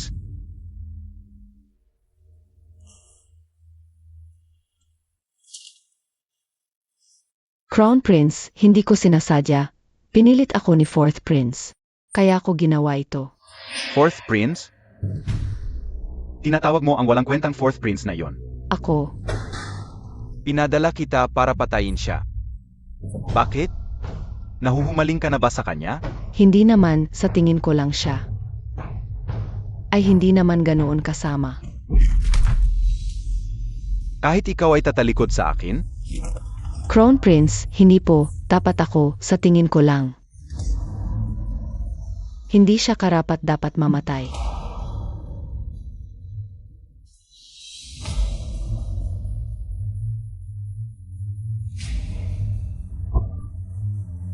Naglakas loob kang tumalikod sa akin?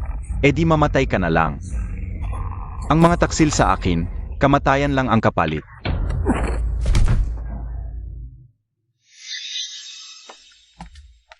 Mabuhay ang Crown Prince.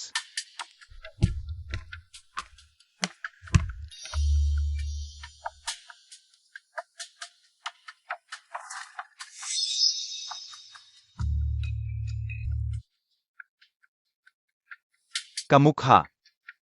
Talagang kamukha. Siyempre naman, taon-taon kong pinag-aralan ang sining ng pagbabago ng anyo. Kaya nakamit ko ang ganitong antas ng pagkakahawig sa buong mundo. Ako lang ang may kakayahang ito. Ang galing talaga ng iyong kakayahan, sana'y manahimik ka na lang. Ako'y magiging lihim magpakailanman.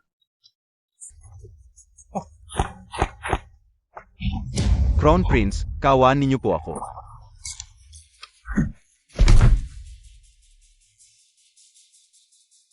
Ganon din sa'yo. Kung hindi, ito ang magiging kapalaran mo. Opo.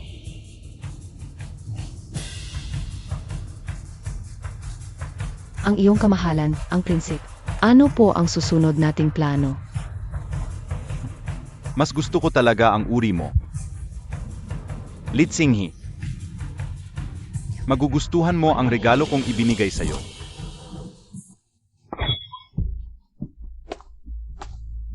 Sabihin mo, saan ka galing? Naglilibot lang ako sa palasyo. Bakit tayo ganyang kabalisa? Commandery, huwag mo nang hayaang mahuli kitang may masamang balak kay pang-apat na prinsipe. Masamang balak? Pang-apat na prinsip, ano ang relasyon mo sa kanya? Ako ang kanyang tagapagbantay, iniutos ng emperador na protektahan ang kanyang kaligtasan. Pangahas, bakit hindi ka lumuhod sa harap ko? Bakit ako luluhod sa'yo? Ako ang nag-isang konsorte ng pang-apat na prinsip. Pag nakita mo ako, parang nakita mo na rin ang pang-apat na prinsip. Ikaw na isang maliit na tagapagbantay lang. Nangangahas kang magpakita ng kawalang galang sa akin. Hindi ka ba natatakot na isumbong kita sa emperador? Ikaw. Lumuhod ka. Ano ba talaga ang tingin mo sa dignidad ng Maharlika?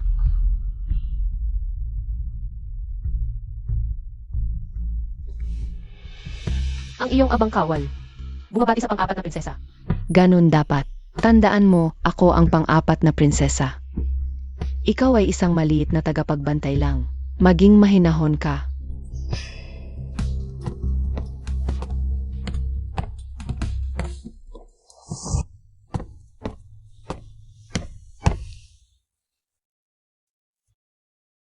Yelan, bakit ka nakaluhod dyan?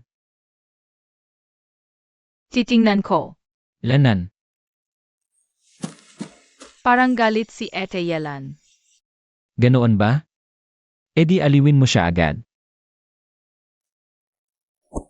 Anong nangyari? Kamahalan.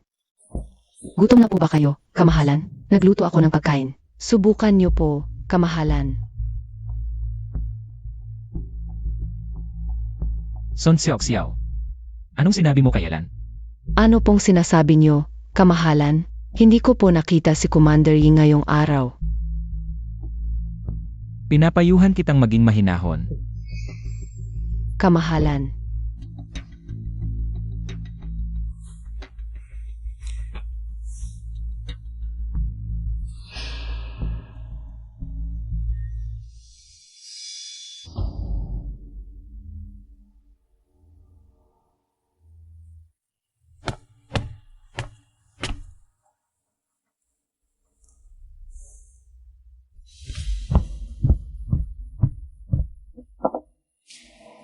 Kamahalan, ito po'y aking inihandang pagkain. Subukan niyo po. Ikaw, Sandali. May laso ng pagkain.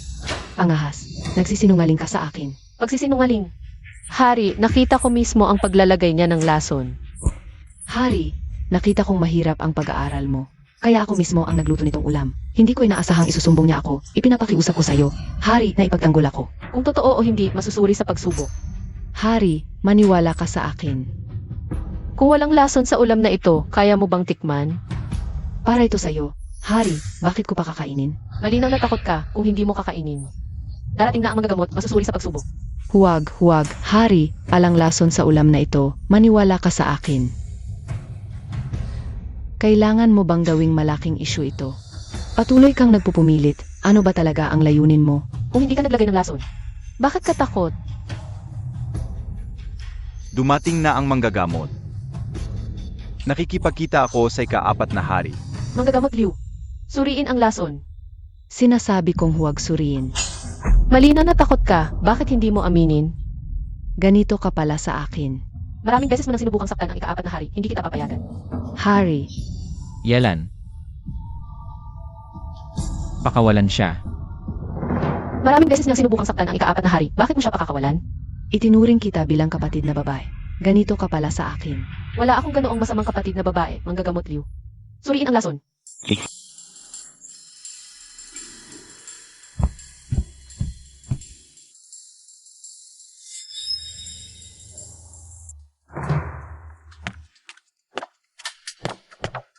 Ipinapaalam ko sa iyo, hari, walang lason sa ulam na ito. Ano? Manggagamot Liu, sa ulam na ito, manggagamot Liu, mali ba ang pagsusuri mo? Maaming taon na akong nagpa-practice na medisina, Commander Yi. Hindi ka ba naniniwala sa akin?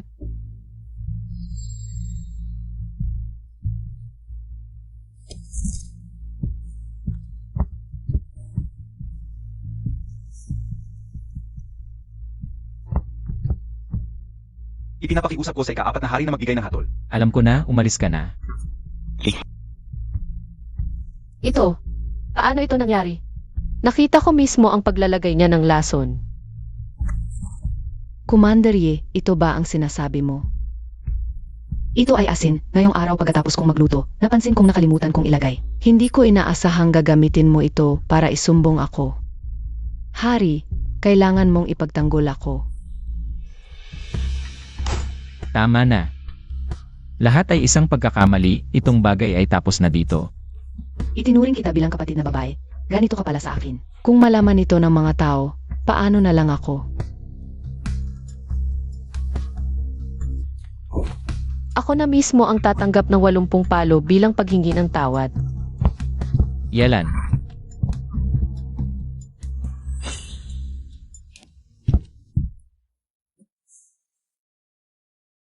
Commander Yi, masarap ba ang lasa ng mga palo? Hindi, di ba? Ang kapal na mukha mo. Nagsasalita ko, bakit hindi ka sumasagot? Lumuhod. Narito po sa ika-4 na prinsesa. Commander Yi. Sabihin mo, ito ba ay asin? O lason?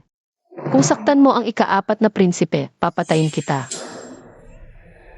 Mas mabuti pang patayin mo na ako ngayon. Yelan, tigilan mo yan. Ano ang ginagawa mo? Ang inyong kamahalan. Hindi lang niya ako pinagbintangan. Ngayon gusto pa niya akong patayin. Ikaw. Ilapag mo ang espada, bilisan mo. Ang inyong kamahalan, natatakot po ako. Tumigil ka.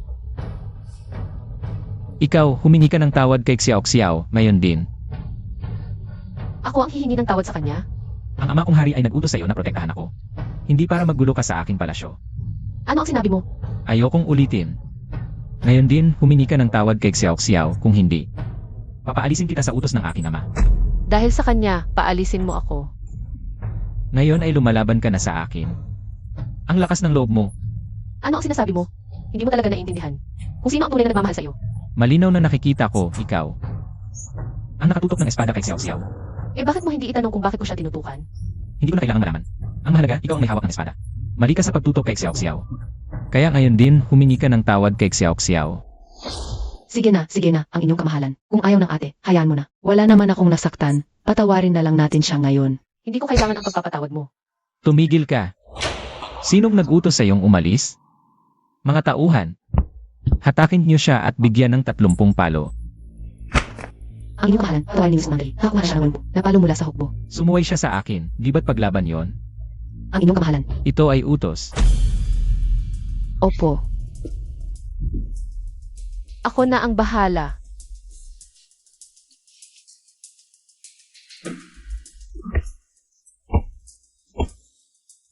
Salamat, Ginoo, sa pagtayo para sa akin. Walang problema, Xiao Xiao. Babae ka ng akin. Hindi ko hahayaang may mang-api sa'yo.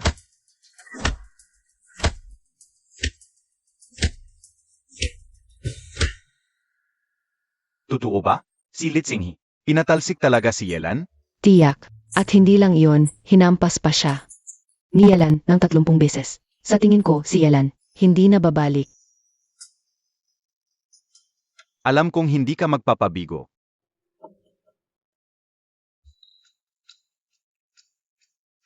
Ito, munggo, ay ordinaryong kakanin. Itong adzuki ay may nakalalasong chemical mula kanluran. Kahit sino, kumain lang nito, mamamatay sa loob ng 1 oras. Si Litsinghi at Yelan, nag-away ng husto. Pag namatay si Litsinghi, lahat ay maghihinala kay Yelan. Sa ganon, maliligtas tayo. Gagawin ko. Pero paano natin siya papakainin nito? Ang kapatid kong ito, ayaw sa adzuki mula pagkabata. Hindi niya ito pipiliin. Pagkatapos nito, hindi ka lang prinsesa ng bilyang, magiging asawa mo ako. Ang magiging Rina, Sige, gagawin ko na. Litsinghi. Panahon mo na.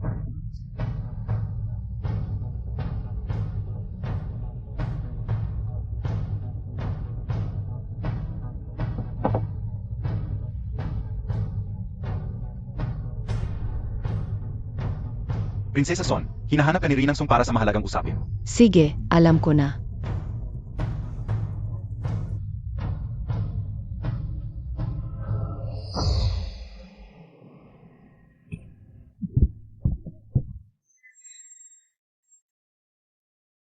Ginoo, nakabalik ka na. Xiao Xiao, ano nang pinag-usapan niyo ni Ina? Wala naman. Nagkwentuhan lang kami.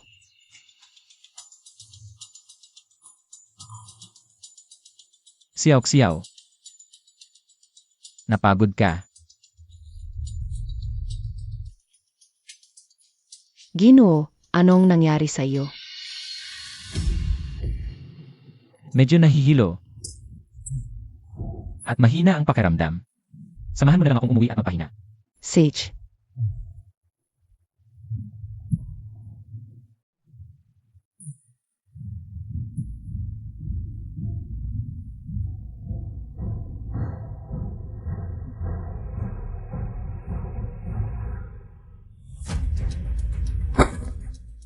Patay na si Litsinghi. Magaling. Sigurado ka bang patay na siya? Tiyak. Kinain niya lahat ng 4 na kakanin. 4? Nakita mo talagang kinain niya? Ah, hindi. Pero nakita kong umuwi siya. At wala na ang 4 na kakanin. Hari, gusto mo bang patunayan ko? Hindi, ngayon ako mismo ang kikilos. Kahit hindi siya patay. Ako mismo ang papatay sa kanya.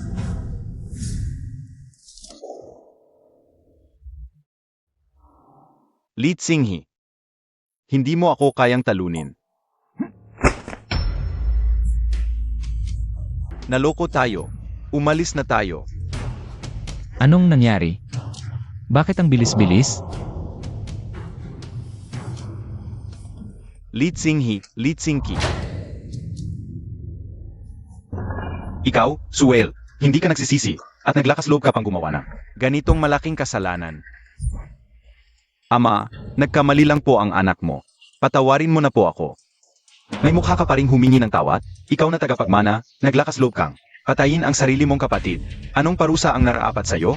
Ama, Li Tsinghi, siya ang pumatay sa pangatlo kong kapatid. Bakit? Ako lang ang pinarurusahan? Tumigil ka. May mukha ka pang banggitin ang pangatlo? Kung hindi dahil sa'yo, hindi mamamatay ang pangatlo. Ikaw ang nag-utos sa pangatlo, na halos mamatay sa lamig si Tsinghi sa labas ng palasyo. Ang bagay na ito, hindi pa kita sinusumbong. Palang pala alam mo. Hindi lang yan ang alam ko. Alam ko rin, na ikaw ang nagdukot sa pamilya ni Concubine Anne. At pinili siyang makipagtalik sa'yo. Hindi kita palalampasin. Ama, nagkamali na po ang anak mo. Patawarin mo na po ako sa pagkakataong ito. Sage na? Patawarin ka? Paulit-ulit mong sinaktan si Tsinghi. Kahit patawarin kita, tanungin mo kung papayag si Tsinghi. Pang-apat na kapatid. Sa ngalan ng pagiging magkapatid, patawarin mo na ako ngayon. Makiusap ka sa ama. Ayokong mamatay, pang-apat na kapatid. Ama, sa palagay ng anak mo, patawarin niyo na po ang panganay ngayon.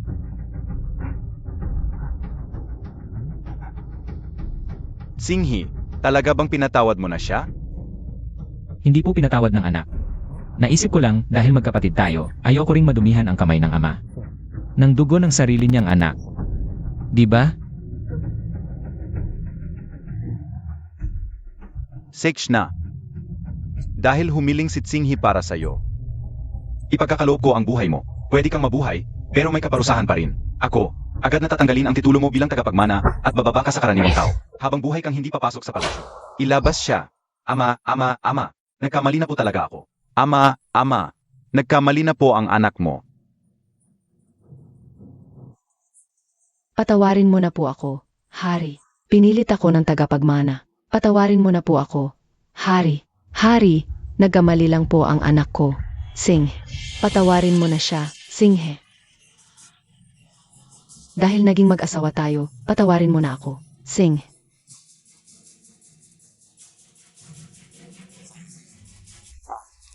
Ang taong ito, ikaw na ang bahala.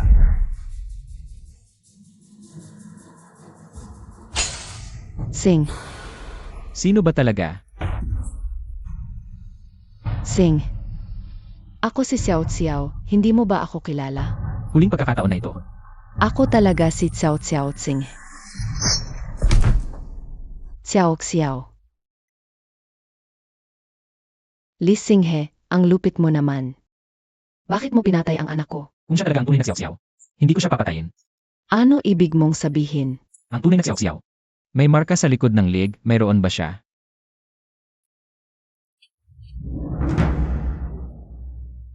Wala.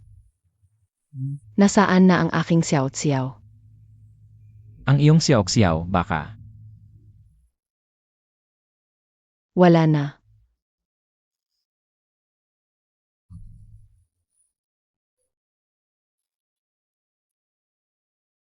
Xiao Xiao. Anak ko. Hindi ko inaasahan na ang palasyo ng prinsipe ay mga tauhan ng prinsipe. Ang prinsipe ay tuso at mapanganib, tiyak na gagawan kanya ng paraan. Mula bukas, ipadadala ko ang mga pinakamalapit kong sundalo para protektahan ka. Protektahan ka ng araw-gabi para maiwasan kang mabiktima ng mga babaeng may masamang balak. Hahaha. Mayroon ka pang mga pinakamalapit na sundalo. Huwag mong maliitin ang mga babaeng sundalo, sila ay galing sa kampo ng mga mamamatay tao ng Dragon Cavalry. Bawat isa ay may kakaibang kakayahan at maraming karanasan sa labanan. Mga babaeng sundalo. Bukas, susubukan ko ang kanilang kakayahan.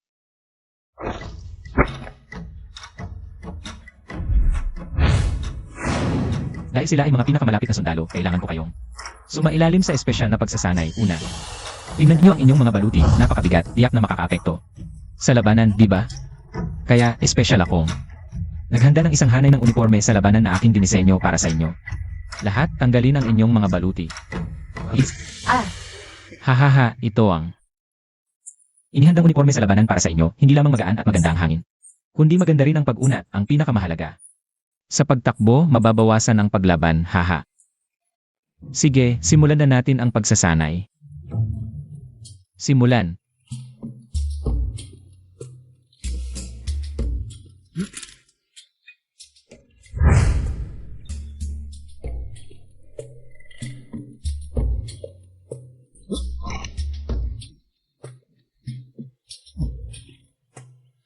Ipagbigay alam sa emperador. Ano ang nakakaabala sa aking kapayapaan? Narinig ko na ang ika-4 na prinsip. Nag-alaga ng isang pangkat ng mga pinakamalapit na sundalo. Ano naman ang problema? Mga babaeng sundalo, ano naman ang mga babaeng sundalo? Emperador.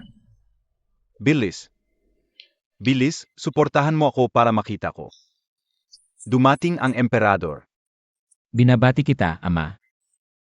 Tumayo ka, tumayo ka. Tuloy lang kayo sa pagsasanay. Ama, maupo po kayo. Aba, Singhi. Ah, Kanina sila. Ano yun? Ama, ako, sinasanay ko sila sa yoga. Yoga pala yun. Hahaha. Mabuti, ano ba yung yoga? Ama, ipapaliwanag ko sa inyo yung yoga. Marami talaga itong benepisyo. AMM. Una, pampalakas ng katawan, ganyan. Pangalawa, pampahaba ng buhay. AMM. Pinakamahalaga, nakakapagpataas ito ng tibay. Nakakapagpataas ng tibay, AMM. Tulungan nyo akong tumayo. Nakakahiya sa publiko. Aalis na ako.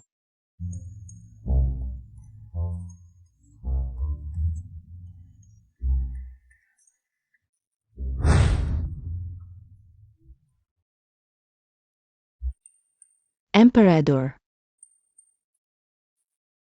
Mahal kong konsorte, hindi mo ba napapansin na ngayong araw ako ay medyo iba kaysa dati?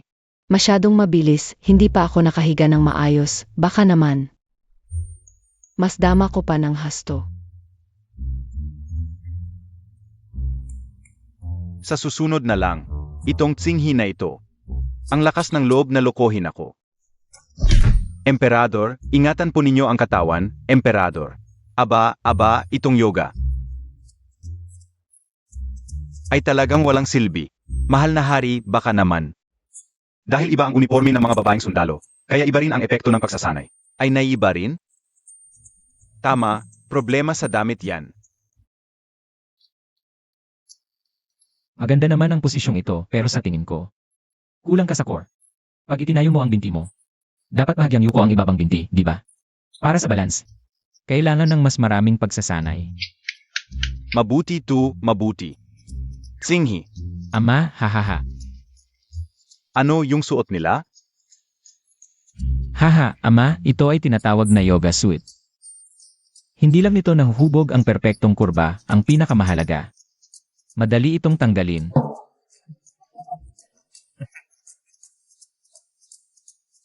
Pwede bang bigyan din ako ng isang set? Aray, Emperador, hindi ko na kaya. Halos hindi na rin gumagana ang likod ko.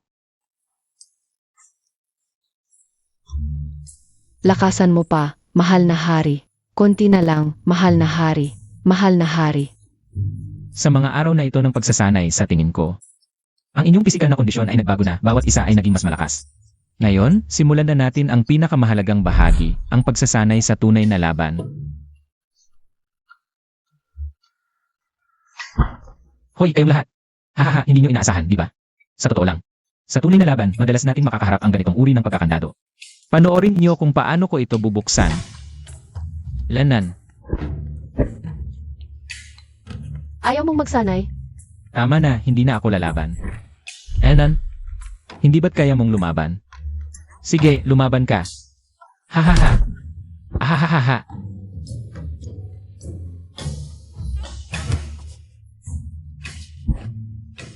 Ayoko na. Tama na, umabot na sa limitasyon. Tsinghi.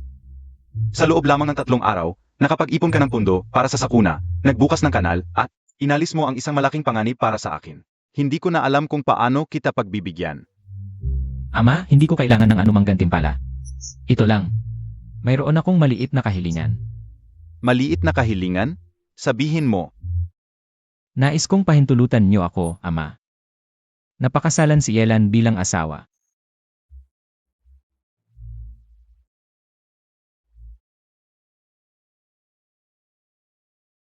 Yelan, Handa po ako.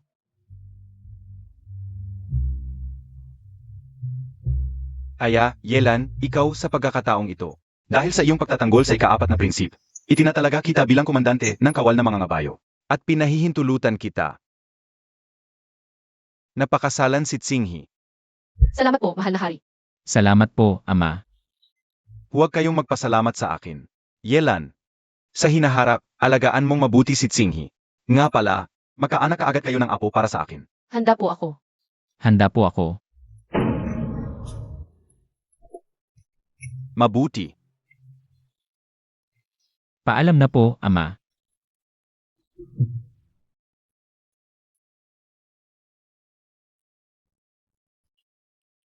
Gusto ba nating gumawa ng isang bagay para sa pag-ibig? Anong gagawin mo? Hindi mo ba narinig ang sinabi ng mahal na hari? Gusto mo bang sumuway sa utos ng hari? Ay, nakakahiya naman. Si Zijin naman, isang araw na natin hindi siya nakikita. Bilisan nating sabihin ang magandang balita kay Zijin. Bilisan mo ang pagpunas. Magmadali ka sa pagpunas.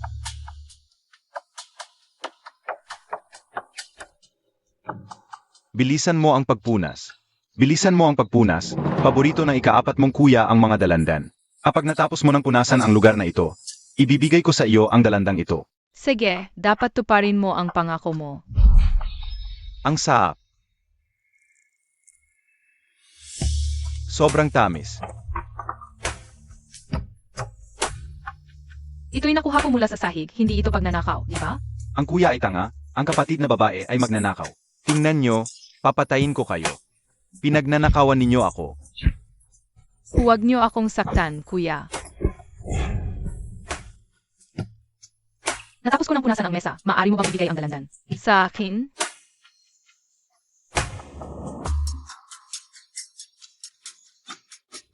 Heto. Pa sa iyo.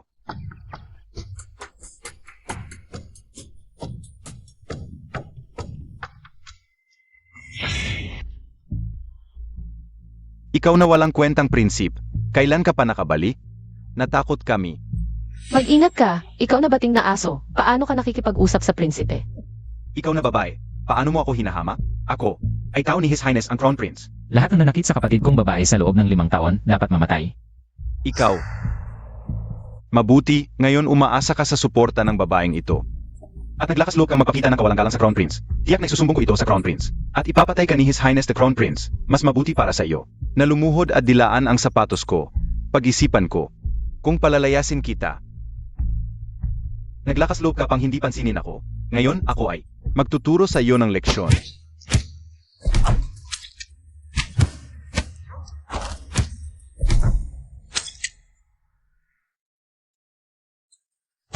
Ika-4, ang iyong mataas, patawarin ang alipin. Dam ang alipin. Hindi. Naprotektahan ang ika-7 prinsesa, kaya kinain niya ang nakalalasong kakanin. Hindi gagawin ni Zijin yon.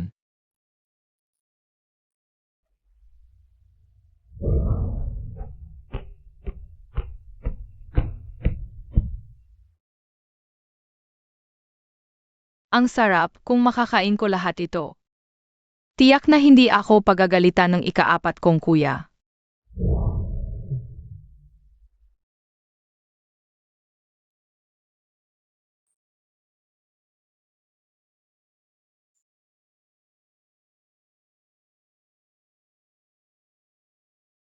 Emperador.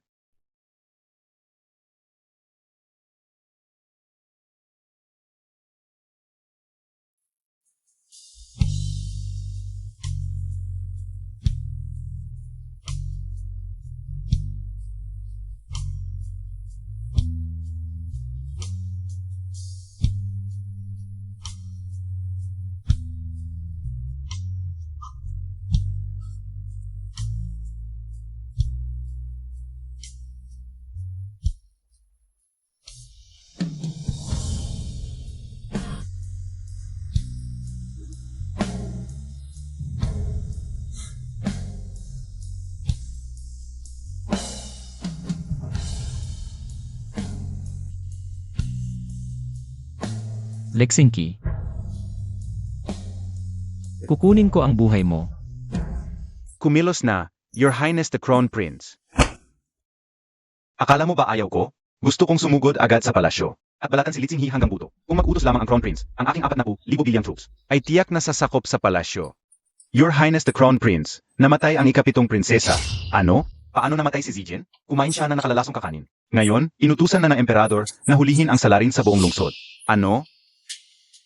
Paano nangyari ito? Your Highness the Crown Prince, ang sitwasyon ay umabot na sa puntong ito. Wala na tayong pagpipilian.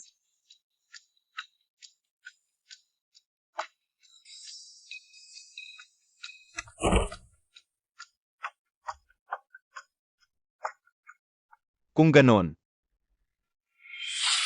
na lang talaga. Malaking problema, ang panganay na prinsipe ay naghimagsik na.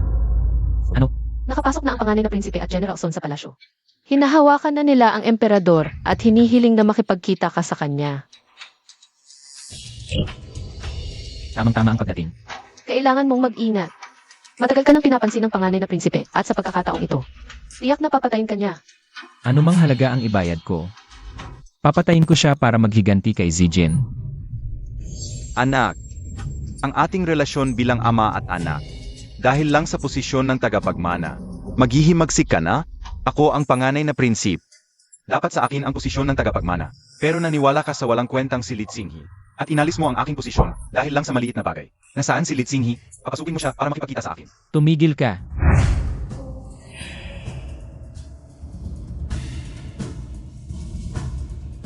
Litsinghi, dumating ka rin. Tingnan mo, tingnan mabuti mo. Ito ang bunga ng iyong ginawa. Dapat namatay ka na noon pa, sa labas ng palasyo, dahil lahat ito sa iyo. Tatanungin kita. Ikaw ba ang naglagay ng pastillas? Hindi ako. Ang pagkamatay ni Zijin, wala akong kinalaman doon. Dahil lahat sa iyo, kung kinain mo lang ang pastilyang iyon, hindi mamamatay si Zijin, dahil sa iyong kawalan ng kwenta. Tagapagmana, tumigil ka na. Nasaktan mo na ang ikapitong prinsesa. Huwag mo nang ipagpatuloy ang pagkakamali. Nakarating na sa ganitong punto, paano ako titigil? Sasabihin ko sa iyo, napaligiran ko na ang palasyo. Sinumang hindi sumusunod sa akin, agad na papatayin. Kung titigil ka ngayon, may pagkakataon pang ayusin ang lahat. Hihingi ako ng awa mula sa emperador para sa iyo. Emperador? Akala ko ba naiintindihan mo ang iyong kalagayan? Ang loob at labas ng palasyo ay mga tauhan ko. Isang utos ko lang. Agad silang papasok at papatay. Ako ang tanging emperador ng Honggu. Kayong lahat nakikita ang emperador. Bakit hindi kayo lumuhod? Anak, bakit ka sumasabay sa kanyang kalokohan? Alam mo ba na ito ay paghihimagsik? Dahil sa walang kwentang si Litsinghi. Inagaw niya ang aking kapangyarihan sa militar at inalis ako sa tungkulin. Ganitong malaking kahihiyan, paano ko siya palalampasin? Kapatid, talaga bang akala mo? Ganito ba ang paraan para maging hari? Lahat ng mga gwardiya sa loob at labas ng palasyo ay inalis na. Wala ka nang magagawa ngayon. Kapatid, kahit mag-isa lang ako ngayon, kaya kong patayin ka. At higit pa, may 30,000 hukbo ng Longxiang sa labas ng lungsod. Longqiang, nagkakaisip ka ba? Nakita ko mismo na nawasak ang buong hukbo ng Longqiang. Wala nang Longqiang na natitira. Tianyu, ano ang sinabi mo? Longxiang, ikaw pala ang may kagagawan. Ano naman kung ako? Ako ang sumira sa Longqiang. Habang nandyan sila, hindi magiging malaya ang bilyang. Ang Longxiang ay kakampi ng bilyang at ginawa mo ang ganitong kasalanan. Inay, maniwala ka sa akin. Niloloko ka lang nila. Nawasak na ang Longqiang. Ang aking 40,000 mandirigma sa isang utos ng prinsip ay gagapiin ang lugar na ito. Pagdating ng oras, ang prinsip ang magiging hari at ako ang magiging pinakamahusay na general. Dapat kang ipagmalaki ako. Nagkakaisip ka, ang iyong 40,000 mandirigma sa labas ng lungsod. Ay winasak na ng Longxiang. Sumuko na kayo ng maayos. Impossible. Ang aking hukbo ay matatapang at hindi matatalo. Ulat, General Son, may isang hukbo mula sa silangan ng palasyo. Kami pandilan ng Longqiang, ang 40,000 mandirigma ay lubusang natalo. Ano? Anak ko, may oras ka pang bumalik sa tamang landas. Litsinghi, mali pala ang pagtingin ko sa iyo. Hindi ko inaasahang may ganito kang kakayahan. Kapatid, Dahil magkapatid tayo, bibigyan kita ng isa pang pagkakataon. Huminto ka na ngayon at iwan ko ang buong katawan mo. Sumuko ako. Kaapat-dapat ba kayo? Ako ay prinsip ng Hong. Ang magiging dakilang hari. Akala nyo ba susuko ako sa ganito? Mamamatay kayong lahat. Singki, hanggang kailan ka magpapatuloy? Sa pagiging bulag? Ama, ang tronong ito ay dapat sa akin. Wala nang ibang karapat-dapat. Hindi ko inaasahan na ganito ka kasuwel. Tumahimik ka. Ipinapahayag ko na ako na ang magiging susunod na emperador. Pinatay mo na si Zijin, gusto mo pang maging isang parisida at usurper. Wala nang ibang paan. Ganyan na ang nangyari. Ilang taon ko itong pinaghandaan. Hindi ko hahayaan. Nasirain ng sinuman ang mga plano ko. Kapatid, kung gagawin mo ito, wala nang pag-urong. Ikaw ang may kasalanan nito. Ako ang panganay na prinsip. Sa bakit ikaw ang naging koronang prinsip sa loob ng napakaraming taon? Sa wakas nabawi ko ang pagiging koronang prinsip. Pero dahil sa iyo, pinawalang saysay ako ng ama. Kasalanan mo lahat ito. Bakit hindi ka na lang namatay sa labas noon? Bakit ka pa muling nabuhay?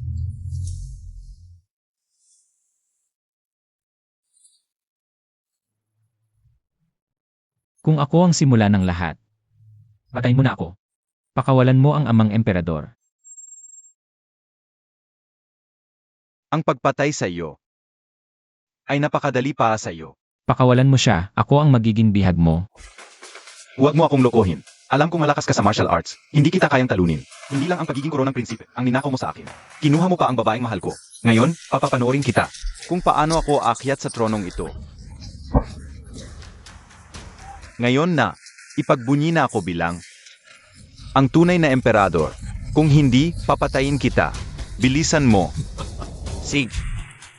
Pumapayag ako.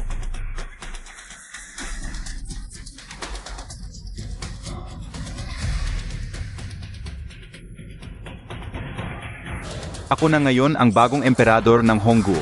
Bakit hindi kayo lumuhod?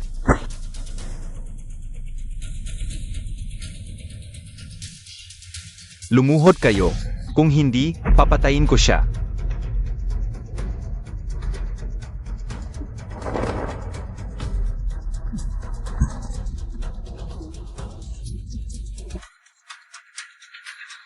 Nakikita mo ba, Litsinghi? Ako ang tunay na pinili ng langit. Kapatid, emperador ka na ngayon. Nakikiusap ako, pakawalan mo ang amang emperador.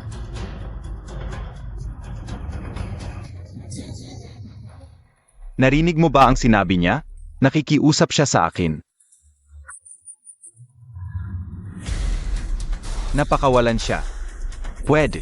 Pero kailangan mamatay ka muna, Chanyu. Putulin mo ang ulo nitong walang kwentang ito. Litsinghi, mamatay ka na. Tianyu, huwag.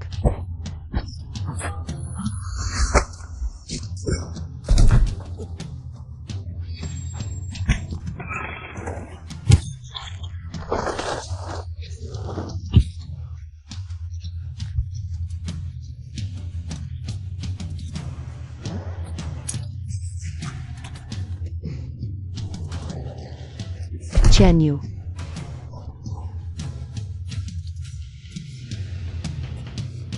Kapatid, wala ka nang magagawa. Sumuko ka na. Hindi ako natalo. Ang tadhana ang pumigil sa akin. Hindi ako natalo sa iyo, Litsinghi.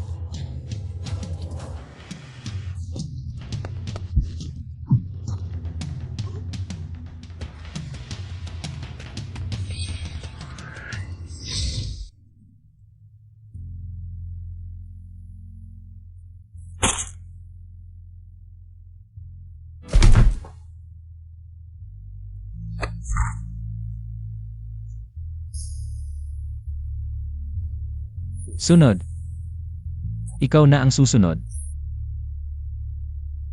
Patawarin mo ang aking anak na si Tianyu. Ikaw na ang bahala sa kanya. Ipanaghiganti mo ang iyong ama. Ngayon, ako ang maghihiganti para sa 60,000 kaluluwang inapi. Mamatay ka na. Huwag. Chen Yu. Ama, nakita niyo ba? Naghiganti ako para sa inyo.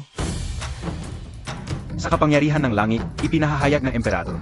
Iginawat kay ika-4 na prinsip, Li Xinghe, ang titulong tagapagmana. Sa araw na ito, magmamartsa ang hukbo patungong Hilaga, sa lupain ng Bilyang, upang labanan ang mga dayuhan. Kaya nga,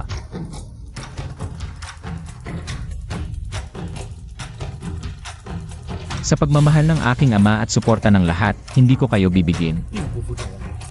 Xinghe. Tinatawag ka ng mundo bilang bayani, ngunit ama. Mas gusto kong maging isa kang ambisyoso.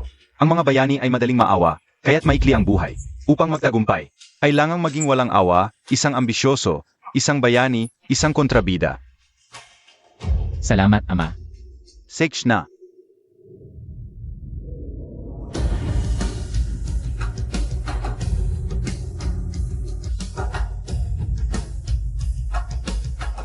Tawagin si Xinghe. Magaling na direktor. Xinghe, huwag matulog, ikaw na ang susunod, bilisan mo.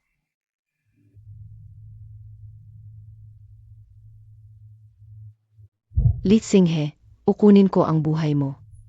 Biro lang. Ika-4 na prinsipe. 4 na kuya, pwede bang kainin ang dalandan ni panganay na kuya? Kung hindi ngayon, kalan pa? Halika, kumain ka ng marami, kunin mo ang malaki. Kumakain na naman kayo ng props.